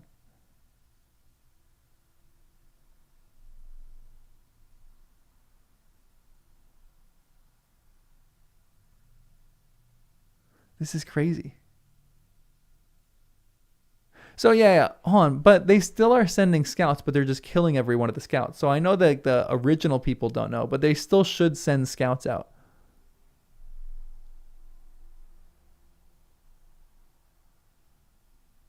Yeah, maybe they think they gave up and turned back. Yeah, probably. That's actually, as orcs, they would probably think that. They realized that our forces were too big. Being an orc does suck, I feel. Throw a little love out to our guy. What were their names? Shagrat and, which we will call him Shagrat, of course. Shagrat and, what was the other guy's name? Why can't I think of the other guy's name? Mablung. Shagrat and Mablung. Gorbag. Mablung was the guy in the beginning. No, what was Mablung? Gorbag. Gorbag and Shagrat. They're just like, they're the Hicks of Middle Earth. Ufthak. Oh, Ufthak. Mablung was one of Faramir's men. Whoops, sorry about that, Mablung. My bad. Yeah, rest in peace, Ufthak. Poor guy. Still probably hanging there. No, actually he's dead, right? But potentially could just still be hanging there. His bones are still hanging there for sure. Poor guy. Okay. Eomer sent out scouts to spy upon the road, but old Gon shook his head. No good to send horsemen, he said. Wild men have already seen all that can be seen. Wait. Wild men have already seen all that can be seen in the bad air. They will come soon and speak to me here. Dude, these guys are so good. They're such silent little assassins. I love these guys. The captains came, and then out of the trees crept warily other Pukul shapes, so like old Gon that Merry could hardly tell them apart. They spoke to Gon in a strange throaty language. Presently Gon turned to the king. Wild men say many things, he said. First, be wary. Still many men encamp beyond Deen. An hour's walk yonder. He waved his arm west toward the black beacon. But none to see between here and Stonefolk's new walls. He's talking about the new walls. Is he talking about the walls that are kind of surrounding the Pelennor? But none to see between here and Stonefolk's new walls. I love that they call them new walls, but those walls, how old are those walls? Those walls have to still be like old. And I love that this guy's calling them new walls when they're probably like got to be like few hundred years old. I know they just recently been repaired, but still a few decades old. And this guy's like, those new walls. I old. Those new. Yeah, old but repaired. How old is this guy? I'm actually curious what the average age or lifespan of Gonbury Gon is. How old is Gonbury Gon? Do we know that? Below 100? Yeah, I'd probably say that. He's 16 years old, imagine. Wait, no joke, is he 16 or 17 years old? There's no way. Truodan aged poorly. No, wait, hold on. Are we serious that he's actually like around the age of 17? And we just probably don't know. Okay, you guys are just lying. 5. Yeah, he seems old, but he's like, yeah, they probably just aged poorly. How are they so big? Like, what do they eat? I have so many questions about these guys. All right, let's keep reading.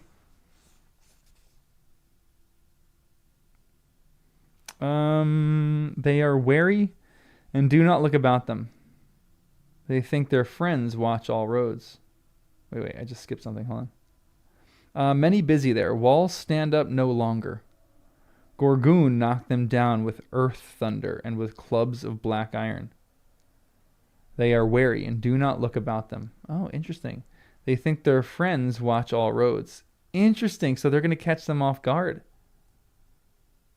At that, old Gon made a curious gurgling noise, and it seemed that he was laughing. What's a gurgling laughter noise? That's his laugh. That's as good as I can do for that guy's laugh. I'm actually curious what the... Oh, they probably didn't have it because he actually didn't laugh. Like Jabba the Hutt. That's actually a great depiction of that.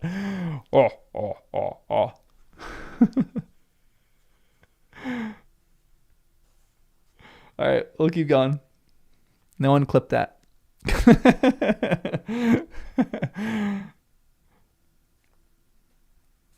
All seemed he was laughing. Good tidings, cried Eomer. Even in this gloom, hope gleams again. Ooh, like the renewal of hope. Love that. Our enemies' devices oft serve us in his despot. Our enemies' devices oft serve us in his despot. What device is he? Is he talking about the battering ram? Our enemies, the accursed darkness. The accursed darkness. I literally need to just read the next sentence. Whenever I have a question, everyone, whenever I have a question, just tell me to read and find out, which you guys already do.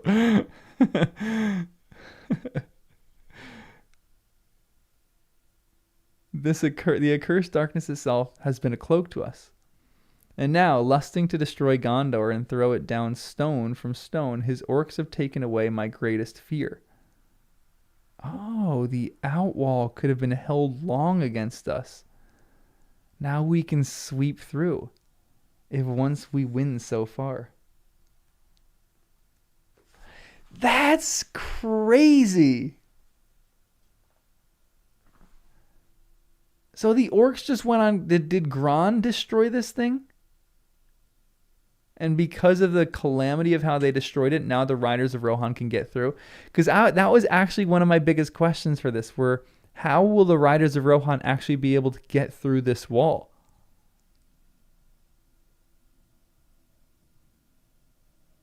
What a bunch of idiots these orcs are.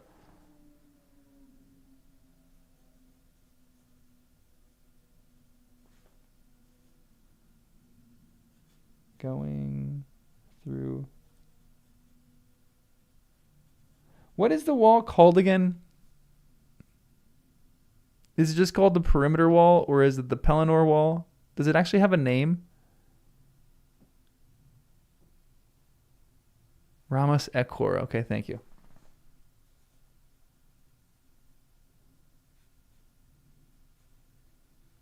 Wait, someone said Grond is the door for Minas Tirith? I thought Grond was the battering ram. So when they're chanting Grond, Echor. No, yes, no. The ram. Grond was the Grond was battering there. Grond was used to destroy that door. Okay, so Grond is the battering ram. Okay, thank you. I thought I was going crazy there for a second. So they had to take Grond through, and I'm sure Grond is so big that he probably couldn't have fit through the other gates. So they probably just destroyed a massive section of the wall to get Grond through. He didn't break the Aramis Ekwer. How would they have gotten him through? How would they have gotten the thing through? They destroyed the wall with explosives? Is this one of those read and find outs? Will I find out in the next sentence?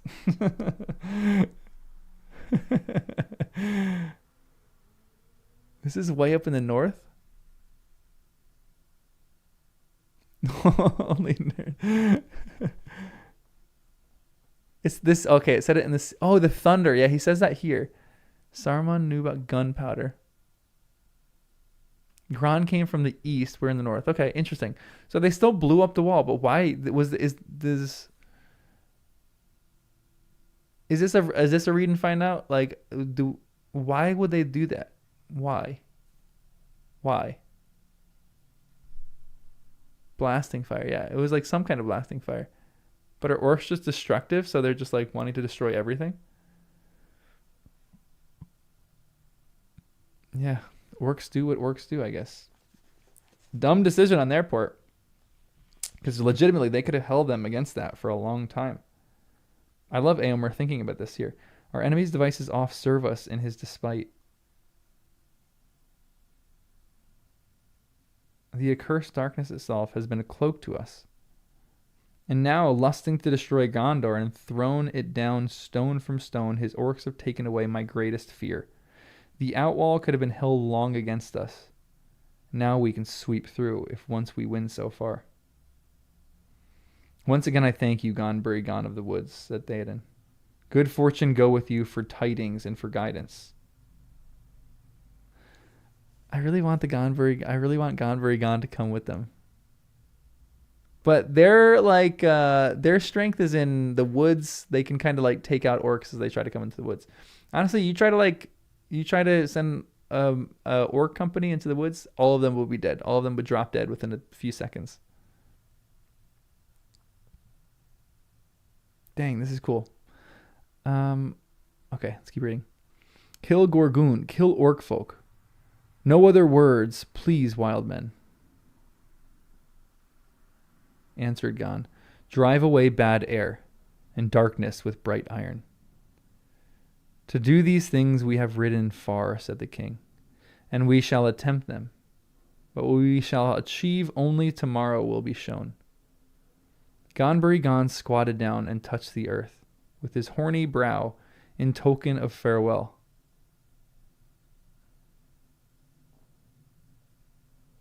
That's a cool goodbye. I kind of would love to say goodbye to people like that. Next person I see in my life, I'm going to say goodbye to them by reaching down and touching the earth with my horny brow. I love that he has a horny brow. That's cool. Then he got up as if to depart.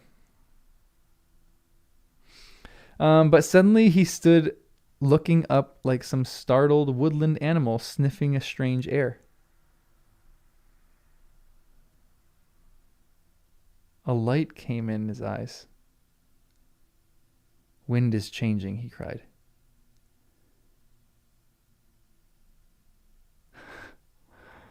And with that, in a twinkling, as it seemed, he and his fellows had vanished into glooms, never to be seen by any rider of Rohan again.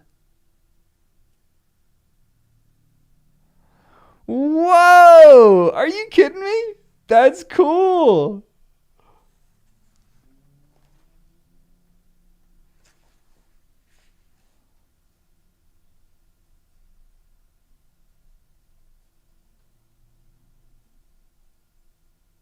That is a sweet section. Holy smokes. Dude, I see this so vividly in my head. I wish this was in the movies.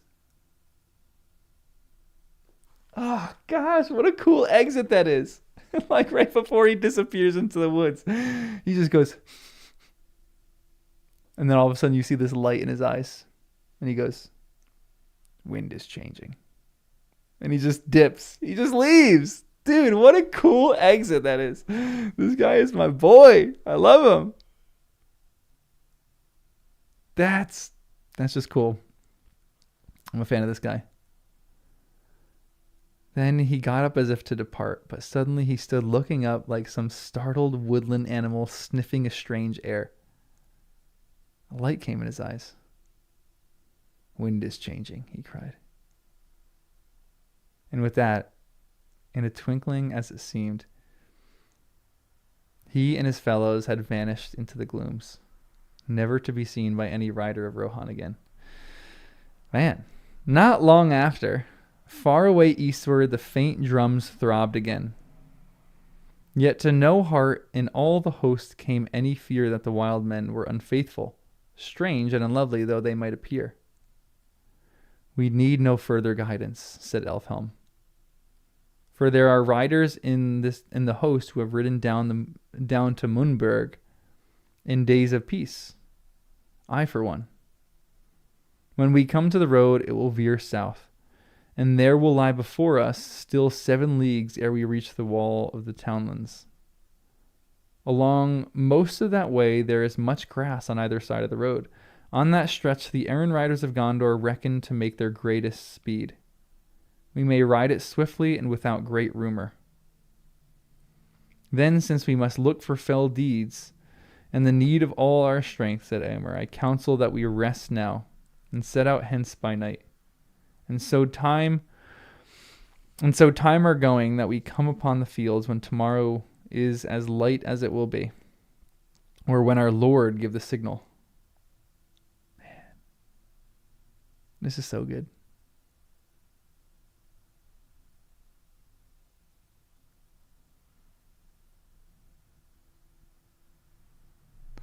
To this the king assented, and the captains departed. But soon Elfhelm returned.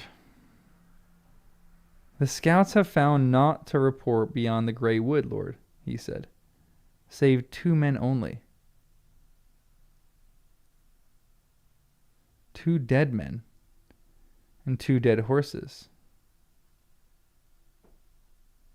Well, said Eomer, what of it? This, Lord, they were errand riders of Gondor. Hirgon was one, maybe. At least his hand still clasped the red arrow, but his head was hewn off. and also this. It would seem by signs that they were fleeing westward when they fell, as I read it. They found the enemy already on the outwall, were assailing it when they returned, and that would be 2 nights ago, if they used fresh horses from their posts, as is their wont. They could not reach the city and turned back. Interesting. Why wouldn't the errand riders just come with Rohan? That's annoying. Alas, said Théoden. Then Denethor has heard no news of our riding and will despair of our coming. I guess the errand riders have to go because they need to tell Denethor that Rohan is coming. But still. So that's why Denethor is depressed. He got no news of Rohan's coming.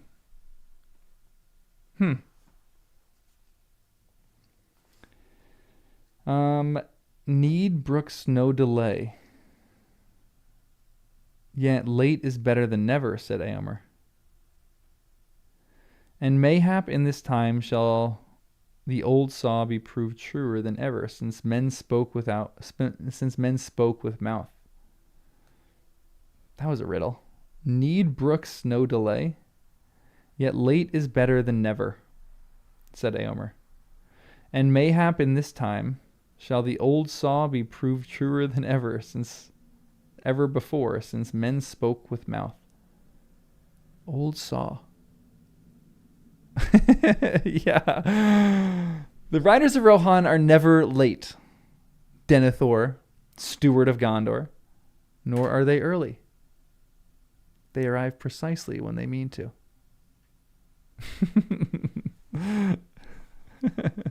Saw is saying. Interesting. I didn't know that. Time shall the old saying be proved truer than before, since men spoke with mouth. Huh. Interesting. It was night. On either side of the road, the host of Rohan was moving silently. Now the road passing about the skirts of the Nollywein turned southward. Far away and almost straight ahead there was a red glow under the black sky, and the sides of the great mountain loomed dark against it.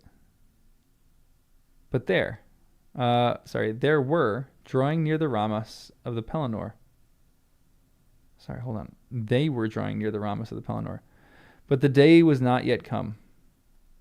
The king rode in the midst of the leading company, and his household men about him. Elfhelm's Eored came next. Interesting that they're next. Elfhelm seems like a revered good dude. And now Merry noticed that Durnhelm had left his place and in the darkness was moving steadily forward, until at last he was riding just in the rear of the king's guard. There came a check. Merry heard voices in front speaking softly. Outriders had come back who had ventured forward almost to the wall. They came to the king. There are great fires, Lord, said one. The city is all set about with flame, and the field is full of woe. The field is full of foes and woes. But all seems drawn off to the assault. As well as we can guess, there are few left upon the outwall, and they are heedless, busy in destruction. Do you remember the wild man's words, Lord? Said another. I live upon the open wold in days of peace. Do you remember the wild man's words, Lord? Said another. I live upon the open wold in days of peace. Weedfara is my name. Weedfara.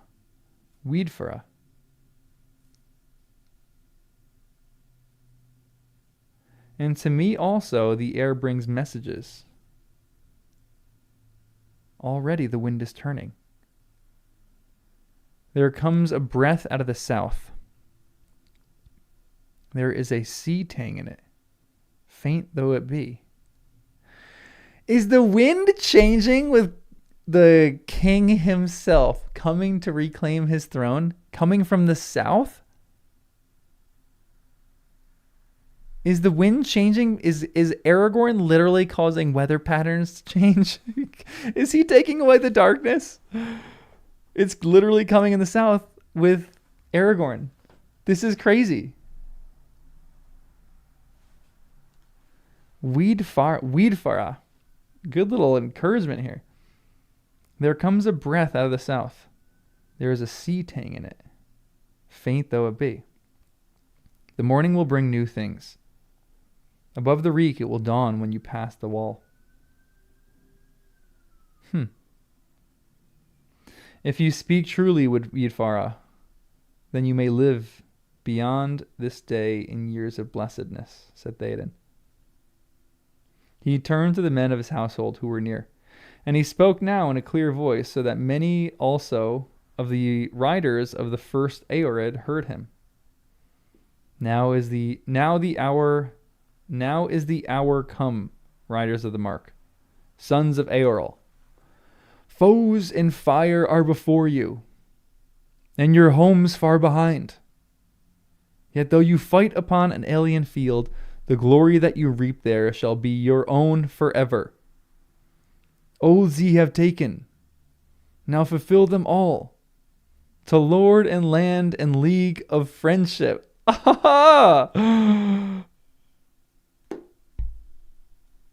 League of friendship. They're doing things for friendship here. Men clash spear upon shield. Eomer, my son, you lead the first Aeorid, said Theoden. And I shall go behind the king's banner in the center. Elfhelm. Was Elfhelm in the movies? Because he tells another person to go. Lead your company to the right when we pass the wall. And Grimbold shall lead his toward the left. Let the other companies behind follow these three that lead, as they have chance. Strike wherever the enemy gathers. Other plans we cannot make, for we know not yet how things stand upon the field. Forth now, and fear no darkness. Here we go. He wasn't mentioned. That's a bummer. They could have put that in there.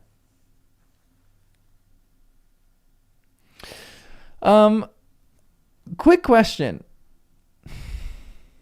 What oaths have they taken?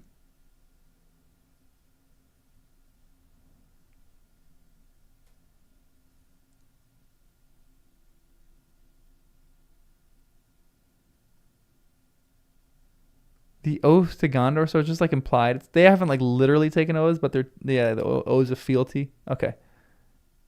Oaths just to fight for Theoden and to help Gondor. Okay. Also, someone made a point. Who was that?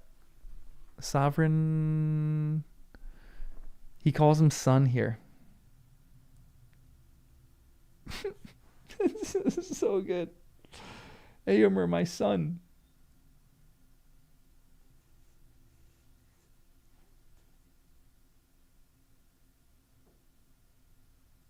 That is actually really beautiful.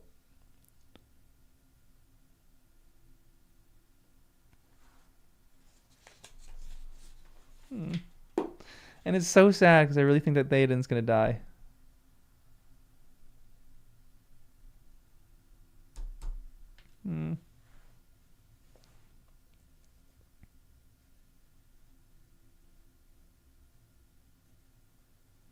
Although, he did forget that he had a niece, which I was reminded of in the members live. I totally forgot that. But he's like, "Where's Eomer?" And he's like, "Who can guard the city?" And so who was it? Hama was like, "Your niece?" Wait, I have a niece? I love that Theoden calls him his son, though. That's great. All right, we got a page left. I'm actually kind of sad that this chapter is so short. I'm really enjoying this chapter. Excuse me. Yeah, I think he's. Yeah, I absolutely think you're right, Philip. I think like this is an acknowledgement. Like if he falls, Aomer is the next in line. And he's like 90 years old. Give him a little break every once in a while. The leading company rode off. Excuse me. I need some water. I feel like I'm gonna need some water for this last page.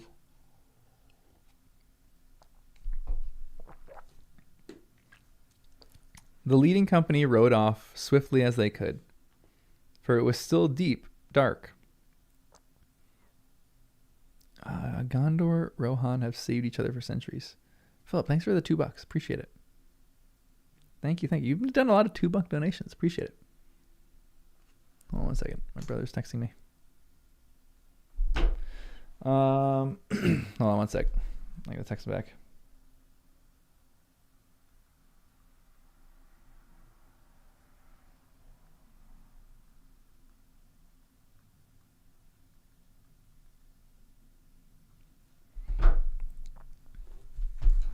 Oh, my pencil.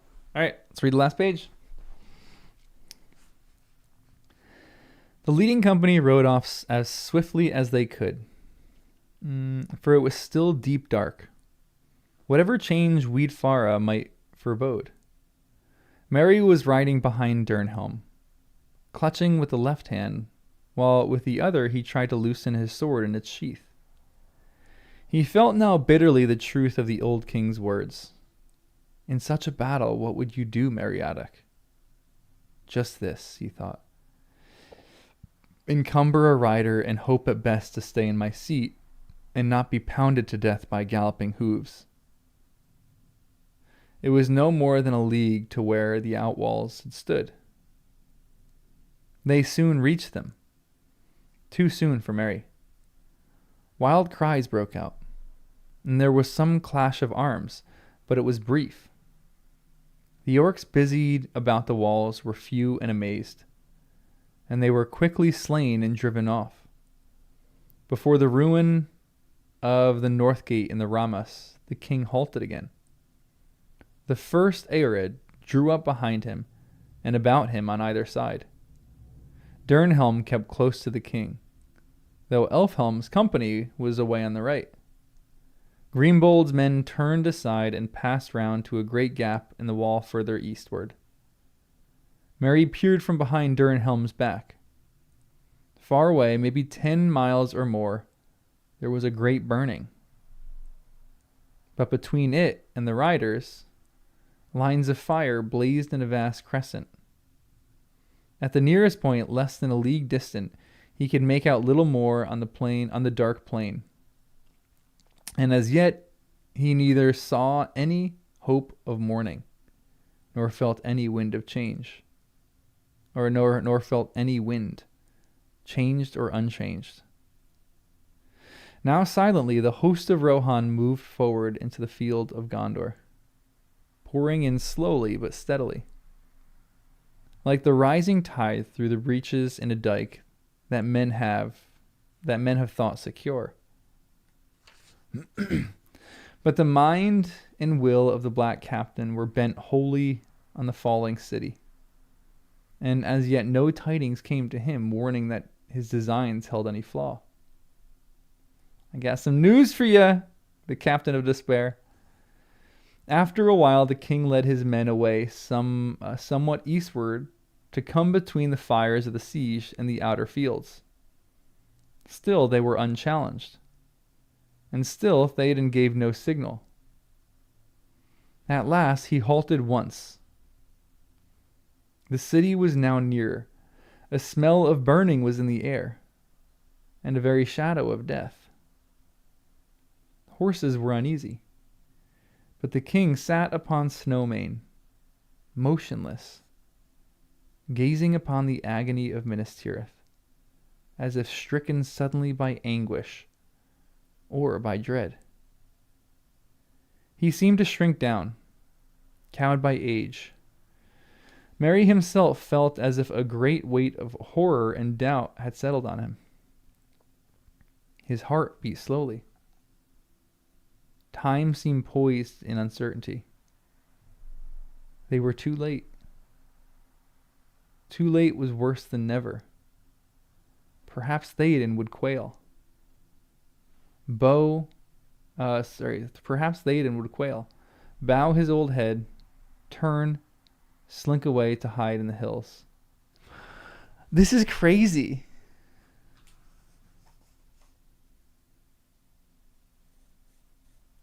This is crazy. Ooh, Jonathan, yeah. I'm gonna after I finish this reading, people have given me that one, and I'm going to watch it.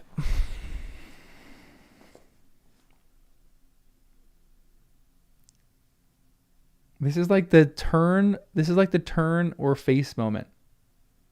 They were too late. Too late was worse than never. Perhaps Theoden would quail, bow his old head, turn and slink away to hide in the hills. But he's not. He's definitely going to give a rousing speech, tell him to draw courage. Then suddenly Merry felt it at last. Beyond doubt. A change. Wind was in his face. Light was glimmering. Far, far away, in the south, the clouds could be dimly seen as remote gray shapes, rolling up, drifting. Morning lay beyond them. But at that same moment there was a flash, as if lightning had sprung from the earth beneath the city. For a searing second it stood dazzling far off in black and white, its topmost tower like a glittering needle. And then, as the darkness closed again, there came rolling over the fields a great boom. Grand?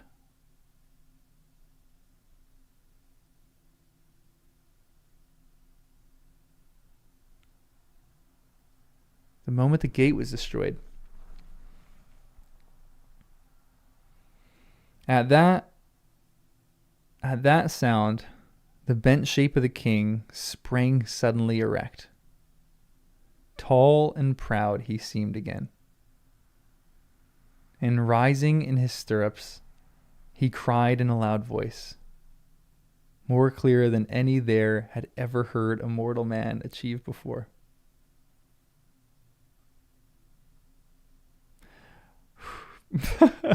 Hold on. I just got a little emotional there.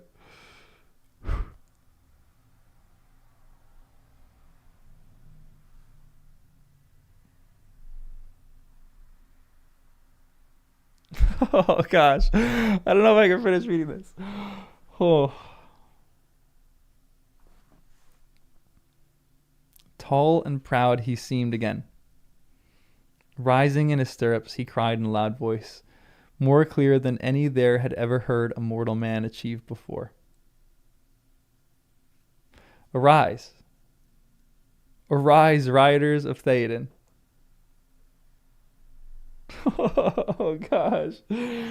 Fell deeds awake. Fire and slaughter. Spears shall be shaken, shields be splintered. A sword day. A red day. Ere the sun rises. Ride now. Ride now. Ride to Gondor. With that he seized the great horn from Guthlof, his banner bearer, and he blew such a blast upon it that it burst asunder. And straightway all the horns in the host were lifted up in music. And the blowing of horns of Rohan in that hour was like a storm upon the plain and the thunder in the mountains. Ride now. Ride now. Ride to Gondor. Suddenly the king cried to Snowmane, and the horse sprang away. Behind him his banner blew in the wind. White horse upon a field of green. But he outpaced it. After him thundered the knights of his house, but he was ever before them. Eomer rode there, the white horsetail on his helm floating in his speed. And the front of the first Aeorid roared like a breaker foaming to the shore. But Théoden could not be overtaken. Fey he seemed, and he was borne upon Snowmane like a god of old, even as Orome, the great in the battle of the Valor, when the world was young. His golden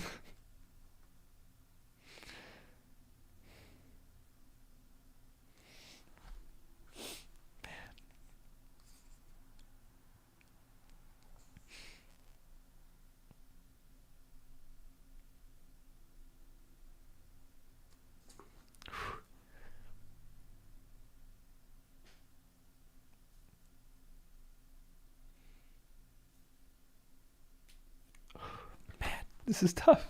This is beautiful. His golden shield was uncovered and low.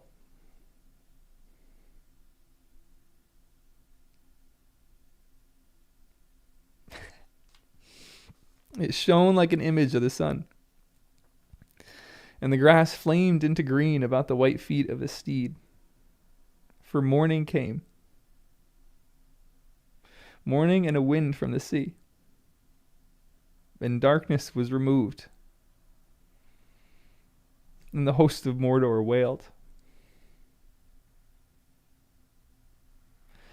And terror took them, and they fled, and died. And the hooves of wrath rode over them. And then all the host of Rohan burst into song.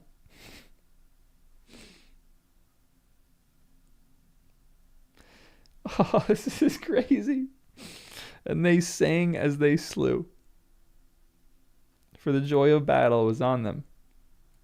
And the sound of their singing, that was fair and terrible, came even to the city.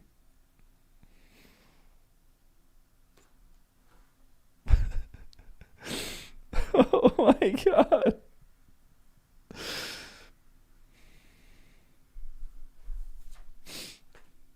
Shoot.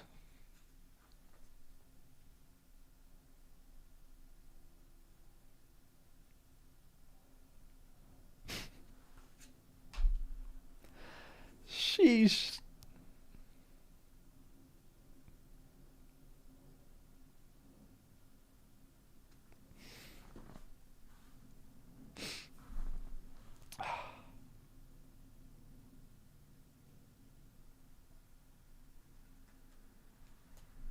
That is unbelievable.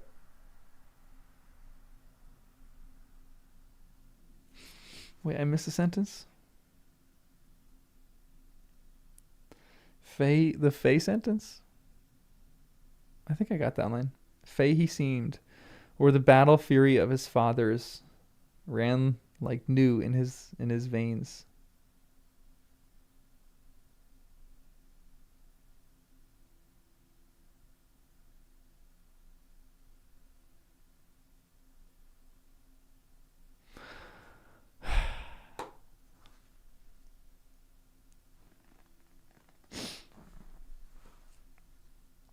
Théoden is my king.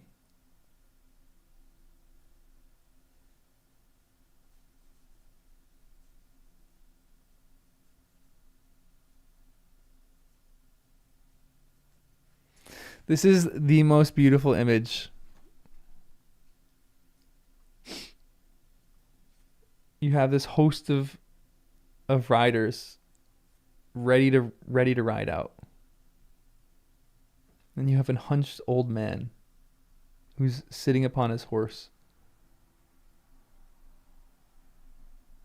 And then all of a sudden he just is certain what he needs to do.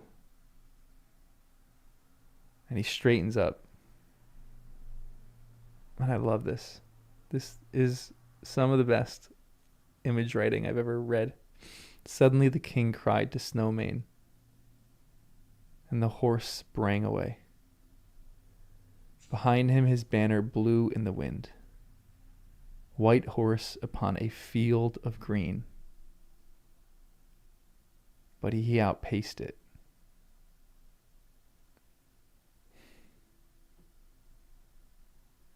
After him thunder the knights. Man, this is so beautiful. After him thundered the knights of his house, but he was ever before them. Eomer rode there, the white horsetail on his helm floating at speed. In the front of the first Aerid roared like a breaker foaming to the shore, but Theoden could not be overtaken. Shoot, this is so beautiful. Oh my gosh. Wow.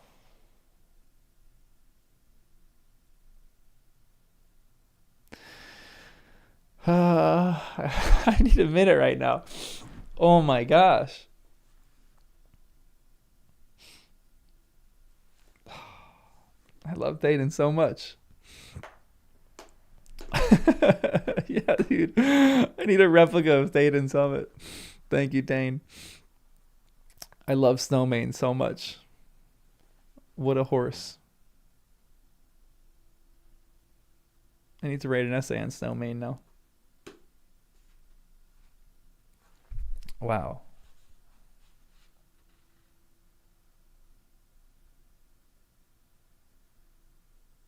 Man, this is unbelievable.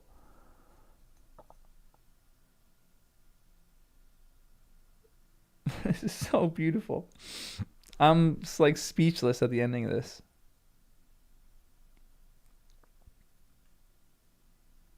I love like the symmetry between this chapter and the last chapter of a horse. Like both horses are of vital importance here, I guess. One stands firm against the enemies and one charges toward the other enemies as fast as he could ride. And Theoden on his back, eager to get into battle.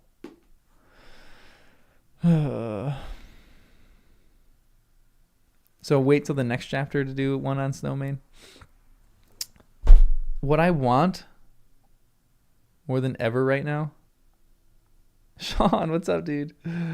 I'm glad you were here too. Watch me become a mess. That was actually a very clean cry.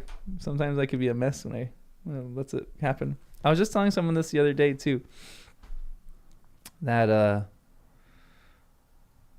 I have never really cried that much in reading, but Lord of the Rings has kind of changed that for me. Next chapter is the Snowmane chapter. Okay, I'll wait for the next one. All I want in this one, in this chapter now, in the end of this chapter, is just like a drone helicopter shot of Theoden on his white horse with the green backdrop, just outpacing all the other riders of Rohan. That is such a beautiful image.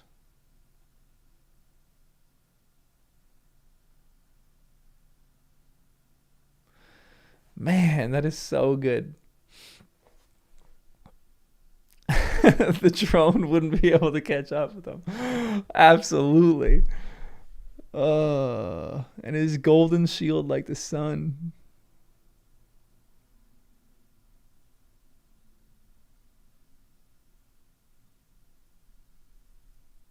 I know he's at the point in the charge, but I just want it to be a green field. It's a simple change for me. But the green field, it's not a green field. It's the only thing that I want.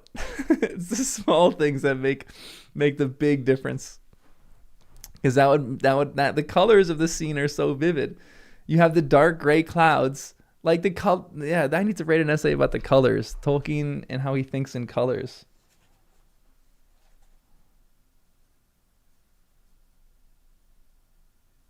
The colors of the scene are more vivid in it than any other scene that I've probably encountered. You have literally everything is dark, black and gray clouds. And then all of a sudden there is a red city on fire. And then all of a sudden there's all these green fields. So there's a red city on fire with all this around these beautiful green fields. And on either side, there's a gleam of gold. In the south, there's a gleam of gold in the light that's showing up, which I don't know what that is yet. And in the north, you have a gleam of gold from Théoden's shield. And then all of a sudden, there's this white horse that's in the city that is a symbol of purity, and this white horse that's outside of the city. It's like they're going to meet each other. I want like Snowmane and Shadowfax to have a reunion. Someone said that Snowmane is a Maris or a Maros. Man, that was an unbelievably beautiful scene. Yeah, I got to do Tolkien's reading now. Is this going to make me cry all over again?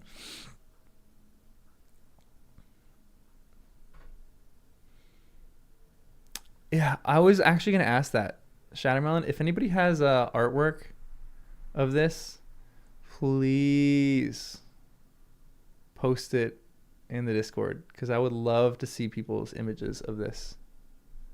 Like what concept art was.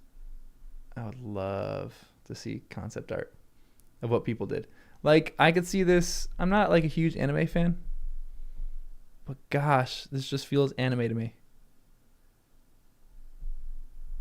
Like, it's just a beautiful scene.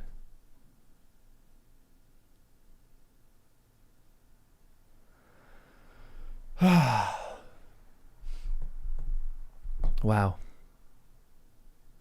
Oh, Attila, that's so cool. It's not exactly what I imagined. This is like the more chaotic.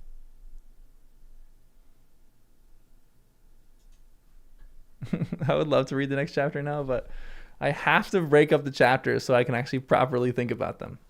Because if I get too far ahead, I wouldn't be able to like pace reading. So I like reading a chapter, finishing the essays, and then reading the next. But it's so difficult. Yeah, we're gonna listen to Tolkien read this. Oh man, that's so good. None were able to outpace him. Man. All right, let me pull this up.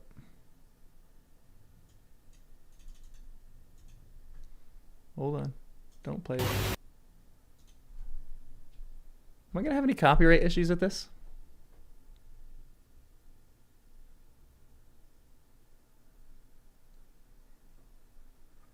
Tolkien reads The Ride of the Rohirrim, Pop Culture Podcast. That's the channel. I think I would have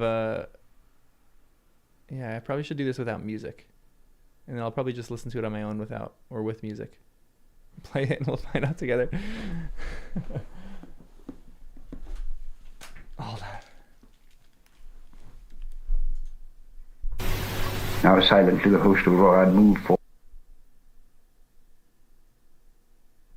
forward into the field of Gondor, pouring in slowly. I think this is it.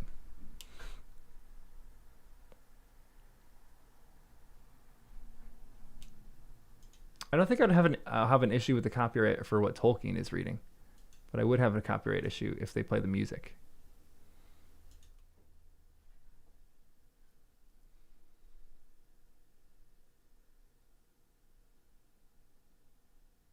All right, here we go.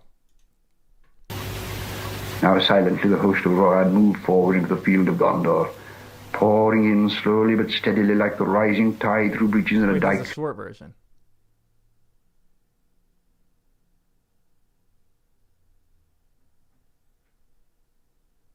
Hold on, short version or long version? What am I doing here?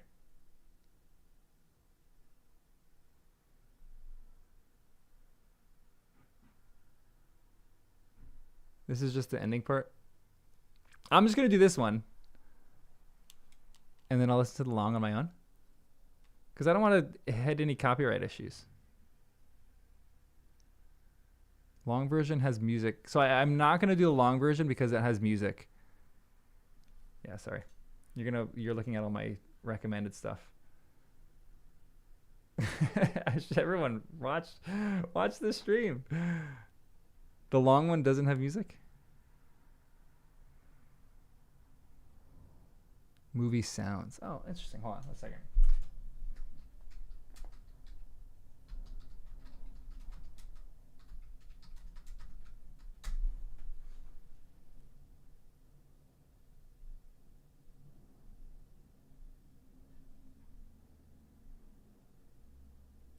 Where are we at? Tolkien reads this. Then, since we must look for fell deeds and the need of all our strength, said Eomer, I counsel that we rest now and set out. Is this one good? Wait, I passed it. Hold on.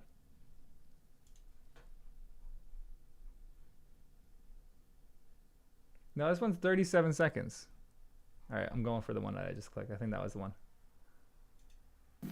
Then, since we must look for fell deeds and the need of all our strength, said Eomer, I counsel that we rest now and set out hence by night, and so time our going that we come upon the fields when tomorrow is as light as it will be, or when our Lord gives the signal. I can't do the music for it. To this the king assented, and the captains departed.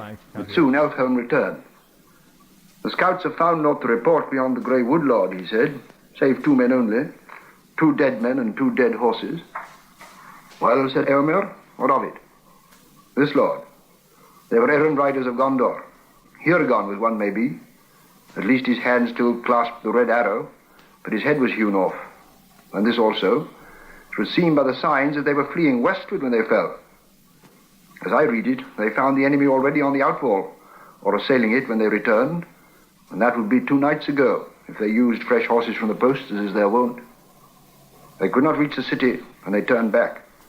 Alas, said Theoden, then Denethor has heard no news of our riding, and he will despair of our coming.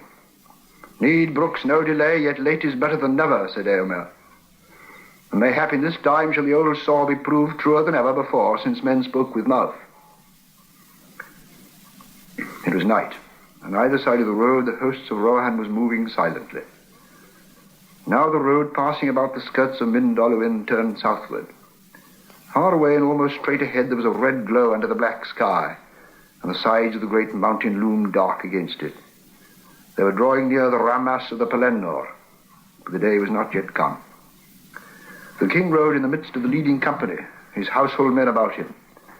Elfhelm's Eored came next, and now Merry noticed that Darnhelm had left his place and in the darkness was moving steadily forward, until at last he was riding just in rear of the king's guard. There came a check. Merry heard voices in front speaking softly. Outriders had come back who had ventured forward almost to the wall. They came to the king. Oh, yeah, well, she just There recorded are great fires, Lord, said one. The city is all set about with flame, and the field is full of foes. But all seem drawn off to the assault. As well as we could guess, there are few left upon the outwall, and they are heedless, busy in destruction. Do you remember the wild man's words, Lord, said another? I live upon the open wold in days of peace. Weedfara is my name, and to me also the air brings messages. Already the wind is turning. There comes a breath out of the south. There is a sea tang in it, faint though it be. The morning will bring new things. Above the reek it'll be dawn when you pass the wall. Michael, I'm going to watch the other one. If you speak truly, Weedfara, then may you live beyond this day in years of blessedness, said Theoden. Just can't have the music in it. He turned to the men of his household who were near, and he spoke now in a clear voice, so that many also of the riders of the first Eored heard him. Now is the hour come, riders of the mark, sons of Eorl. Foes and fire are before you, and your homes far behind. Yet though you fight upon an alien field, the glory that you reap there shall be your own forever. Oaths ye have taken, now fulfill them all, to lord, and land, and league of friendship. Men clashed spear upon shield. Eorm, my son, you lead the first Eored, said Theoden, and it shall go behind the king's banner in the centre. Elfhelm, lead your company to the right when we pass the wall, and Grimbold shall lead his towards the left. Let the other companies behind follow these 3 that lead as they have chance. Strike wherever the enemy gathers. Other plans we cannot make, for we know not yet how things stand upon the field. Forth now, and fear no darkness. The leading company rode off as swiftly as they could. for it was still deep dark, whatever change Wheatfellow might forebode. Merry was riding behind Darnhelm, clutching with his left hand, while with the other he tried to loosen his sword in its sheath. He felt now bitterly the truth of the old king's words. In such a battle, what would you do, Meriadoc? Just this, he thought. Encumber a rider, and hope at best to stay in my seat and not be pounded to death by galloping. I was just sitting here going... It was no more than a league to where the outwalls had stood. They soon reached them, too soon for Merry. Wild cries broke out, and there was some clash of arms, but it was brief. The orcs busy about the walls were few and amazed, and they were quickly slain or driven off. Before the ruin of the north gate in the Rammas, the king halted again. The first Eored drew up behind him and about him on either side. Darnhelm kept close to the king, though Elfhelm's company was away on the right. Grimbol's men turned aside and passed round to a great gap in the wall further eastward. Merry peered from behind Darnhelm's back. Far away, maybe 10 miles or more, there was a great burning. But between it and the riders, lines of fire blazed in a vast crescent, at the nearest point less than a league distant. He could make out little more on the dark plain, and as yet he neither saw any hope of morning, so much better than I do. nor felt any wind, changed or unchanged. Now silently the host of Rohan moved forward into the field of Gondor, pouring in slowly but steadily like the rising tide through breaches in a dike that men have thought secure. But the mind and will of the Black Captain were bent wholly on the falling city, and as yet no tidings came to him warning that his designs held any flaw. After a while the king led his men away somewhat eastward, to come between the fires of the siege and the outer fields. Still they were unchallenged, and still Theoden gave no signal. At last he halted once again. The city was now nearer. A smell of burning was in the air, and a very shadow of death. He reads better than the me, horses were uneasy. But the king sat upon Snowmane, motionless, gazing from the agony of Minas Tirith, as if stricken suddenly by anguish or by dread. He seemed to shrink down, it might be cowed the by just recording age. devices that he had too. Merry himself felt as if a great weight of horror and doubt had settled on him. His heart beat slowly. Time seemed poised in uncertainty. They were too late. Too late was worse than never. Perhaps Theoden would quail, bow his old head, turn, slink away to hide in the hills. It really isn't that dramatic. Then suddenly Merry felt it at last, beyond doubt, a change. Wind was in his face. Light was glimmering. Far, far away in the south, the clouds could be dimly seen as remote grey shapes rolling up, drifting. Morning lay beyond them. But at that same moment there was a flash, as if lightning had sprung from the earth beneath the city. For a searing second it stood dazzling far off in black and white, its topmost tower like a glittering needle. And then as the darkness closed again, there came rolling over the fields a great boom. At that sound the bent shape of the king sprang suddenly erect. Tall and proud he seemed again, and rising in his stirrups he cried in a loud voice more clear than any there had ever heard a mortal man achieve before. Arise, arise, riders of Theoden! He's really getting Hell into it leads now. awake fire and slaughter. Spear shall be shaken, shield be splintered, sword day, red day, ere the sun rises. I like how he rolls his R's. Ride now, ride to Gondor! With that he seized a great horn from Guzlar, his banner bearer, and he blew such a blast upon it that it burst asunder. And straightway all the horns in the host were lifted up in I music. didn't catch that. And the He blowing of the broke horns his of Rohan horn in that because he hour was blew like it a so storm loud. upon the plain, and a thunder in the mountains. Ride now, ride now, ride to Gondor! Suddenly the king cried to Snowmane, and the horse sprang away. Behind him his banner blew in the wind, white horse on a field of green, but he outpaced it. After him thundered the knights of his house, but he was ever before them. Elmer rode there, the white horse tail on his helm, floating in his speed, and the front of the first Eored roared like a breaker foaming to the shore, but Theoden could not be overtaken. Fey he seemed, nor the battle fury of his fathers ran like new fire in his veins. And he was borne up on Snowmane like a god of old, even as Orome the Great in the battle of the Valar when the world was young. His golden shield was uncovered, and lo, it shone like an image of the sun, and the grass flamed into green above the white feet of his steed. For morning came morning in a wind from the sea, and darkness was removed, and the hosts of Mordor wailed, and terror overtook them, and they fled and died, and the hoofs of wrath rode over them. And then all the host of Rohan burst into song, and they sang as they slew, for the joy of battle was on them, and the sound of their singing that was fair and terrible came even to the city. Gosh, that was good. The ending of that, oh my gosh. That was That was A little way back, above the lake. Wow, that was a good reading. The last page, he really got into it. You could tell he was just reading that with gusto. That was really good. Whew. Wow. Yeah, he was very bouncy with his delivery. It did feel very poetic. It was actually interesting when he was reading that. I was like, wow, the way that he writes is just his spoken voice. It just sounds perfect with how he would normally speak. Just sounds so good. Yeah, 2.5 hour stream for a chapter that probably should have taken 45 minutes to read. But come on, that's what we're here for. Just get all my thoughts as I read it. I really loved it. Yeah, I loved his rolling R's. Riders of Rohan. I gotta start reading like that. I'm gonna just start, anytime I read a book out loud now, for every chapter, every R that I'm gonna hit, I'm gonna just roll it. Yeah, post any of those videos in Discord. I would love them. Red Day. They're so good. Wow. That was a chapter, guys. It was very different from the previous chapter. The previous chapter, I'm hyped at the end of this chapter. But this one had the last chapter had an emotional pull too. But the last chapter I was more like shocked and amazed at.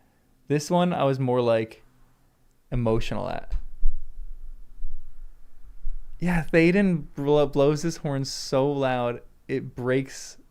He just destroys his horn from blowing it so loud. That's so cool. Théoden, that is Théoden's greatest moment right there.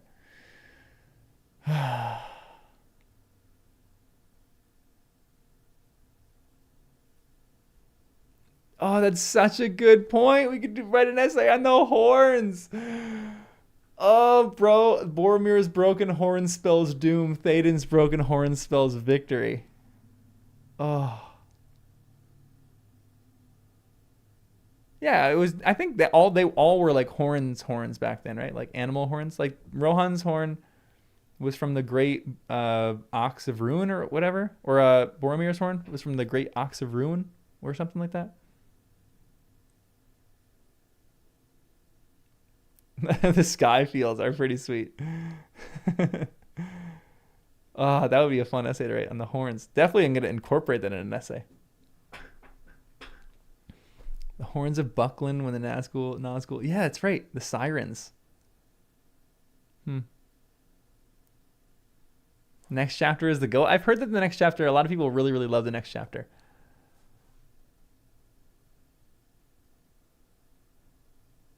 I'll leave my Snowman essay for the next chapter, but I really want to write an essay on Snowman. I'm at least going to write an essay on Théoden's courage in that moment.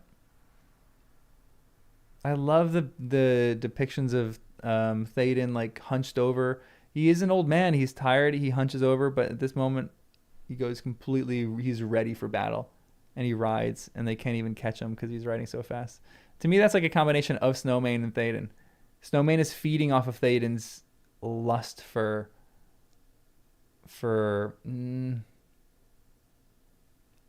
his lust for. No, it's not glory. Maybe it's a little glory, but it's like his desire to help, his desire for battle. Yeah. Théoden from flaccid to erect. No, I can't do an essay on that because the one essay that I did about Aragorn, I did an essay in Fellowship of the Ring when Aragorn sees the Argonath men. It says he goes erect in the boat. I did a funny essay about that, and everyone hated it. I got not a lot of flack, but people were so mad. A select few people were very mad. I feel like every once in a while it's fun to do a fun random essay.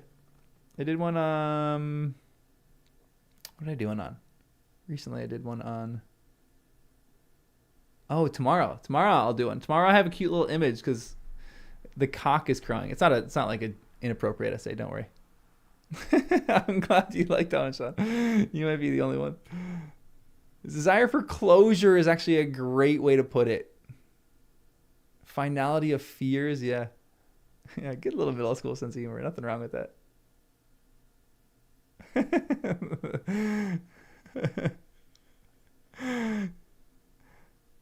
Oh, I'm glad you guys like the essays.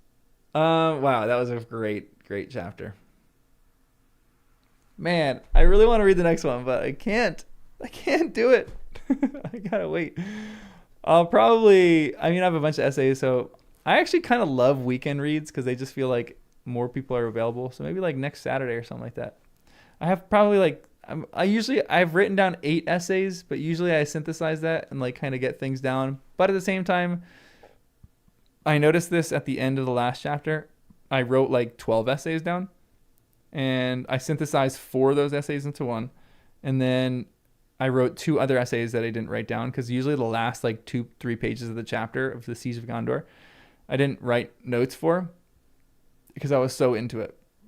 I like had questions, but same thing with this one. Like this was like less of me thinking about it critically and more as me just like getting into the story. Yeah, I really like weekend reads, to be honest. So we'll definitely at least do 1 stream on a weekend per weekend. Yeah, you guys want to how long if I started streaming nonstop, it would take us 70, 80 hours to finish this book. We could do a 70 or 80 hour stream of me reading The Lord of the Rings, finishing The Return of the King. Thanks for I'm going to end it here, guys. I know my camera would scream at me. I'm going to end it here. Yeah, fully agreed. Thanks for the $5 too, but totally agree with you there. I think there's like such good imagery in that. Such good hope. It's like my favorite chapter ending that I've ever read in my life. It's just glorious. Man, this is a great chapter, guys. It brought me to slight tears, clean tears. That was a good one. Man, I love this book. I know I need a helm. I need Theoden's helm. Are there if there are images of Theoden's helm, someone send it to me because I would love that. Worf, that is the best way to put it. Totally. That's what the essay is really going to be about. He's like running uninhibited, unencumbered. He is going. Knows what he needs to do, convicted to do it, and he's just going. Everything else is cast aside. Man. That was so good. Prepare the banners for the next chapter. I got to read the next chapter with the helm of Rohan on or something like that. He's Fey. It's a great word. All right, guys. I'm ending it here. Thanks for joining in. We almost had 260-ish people, 270 people watching me at that last moment. That was fun. I love that these keep growing. That was really cool. But I will see you guys in the next one. See you guys in essays this week. And that's all I got. Namarie, everyone. Say goodbye to Galadriel. Have a great Sunday. Have a great Monday. Is it Monday anywhere? Have a great day, guys. Wherever you're at, have a great day. Later.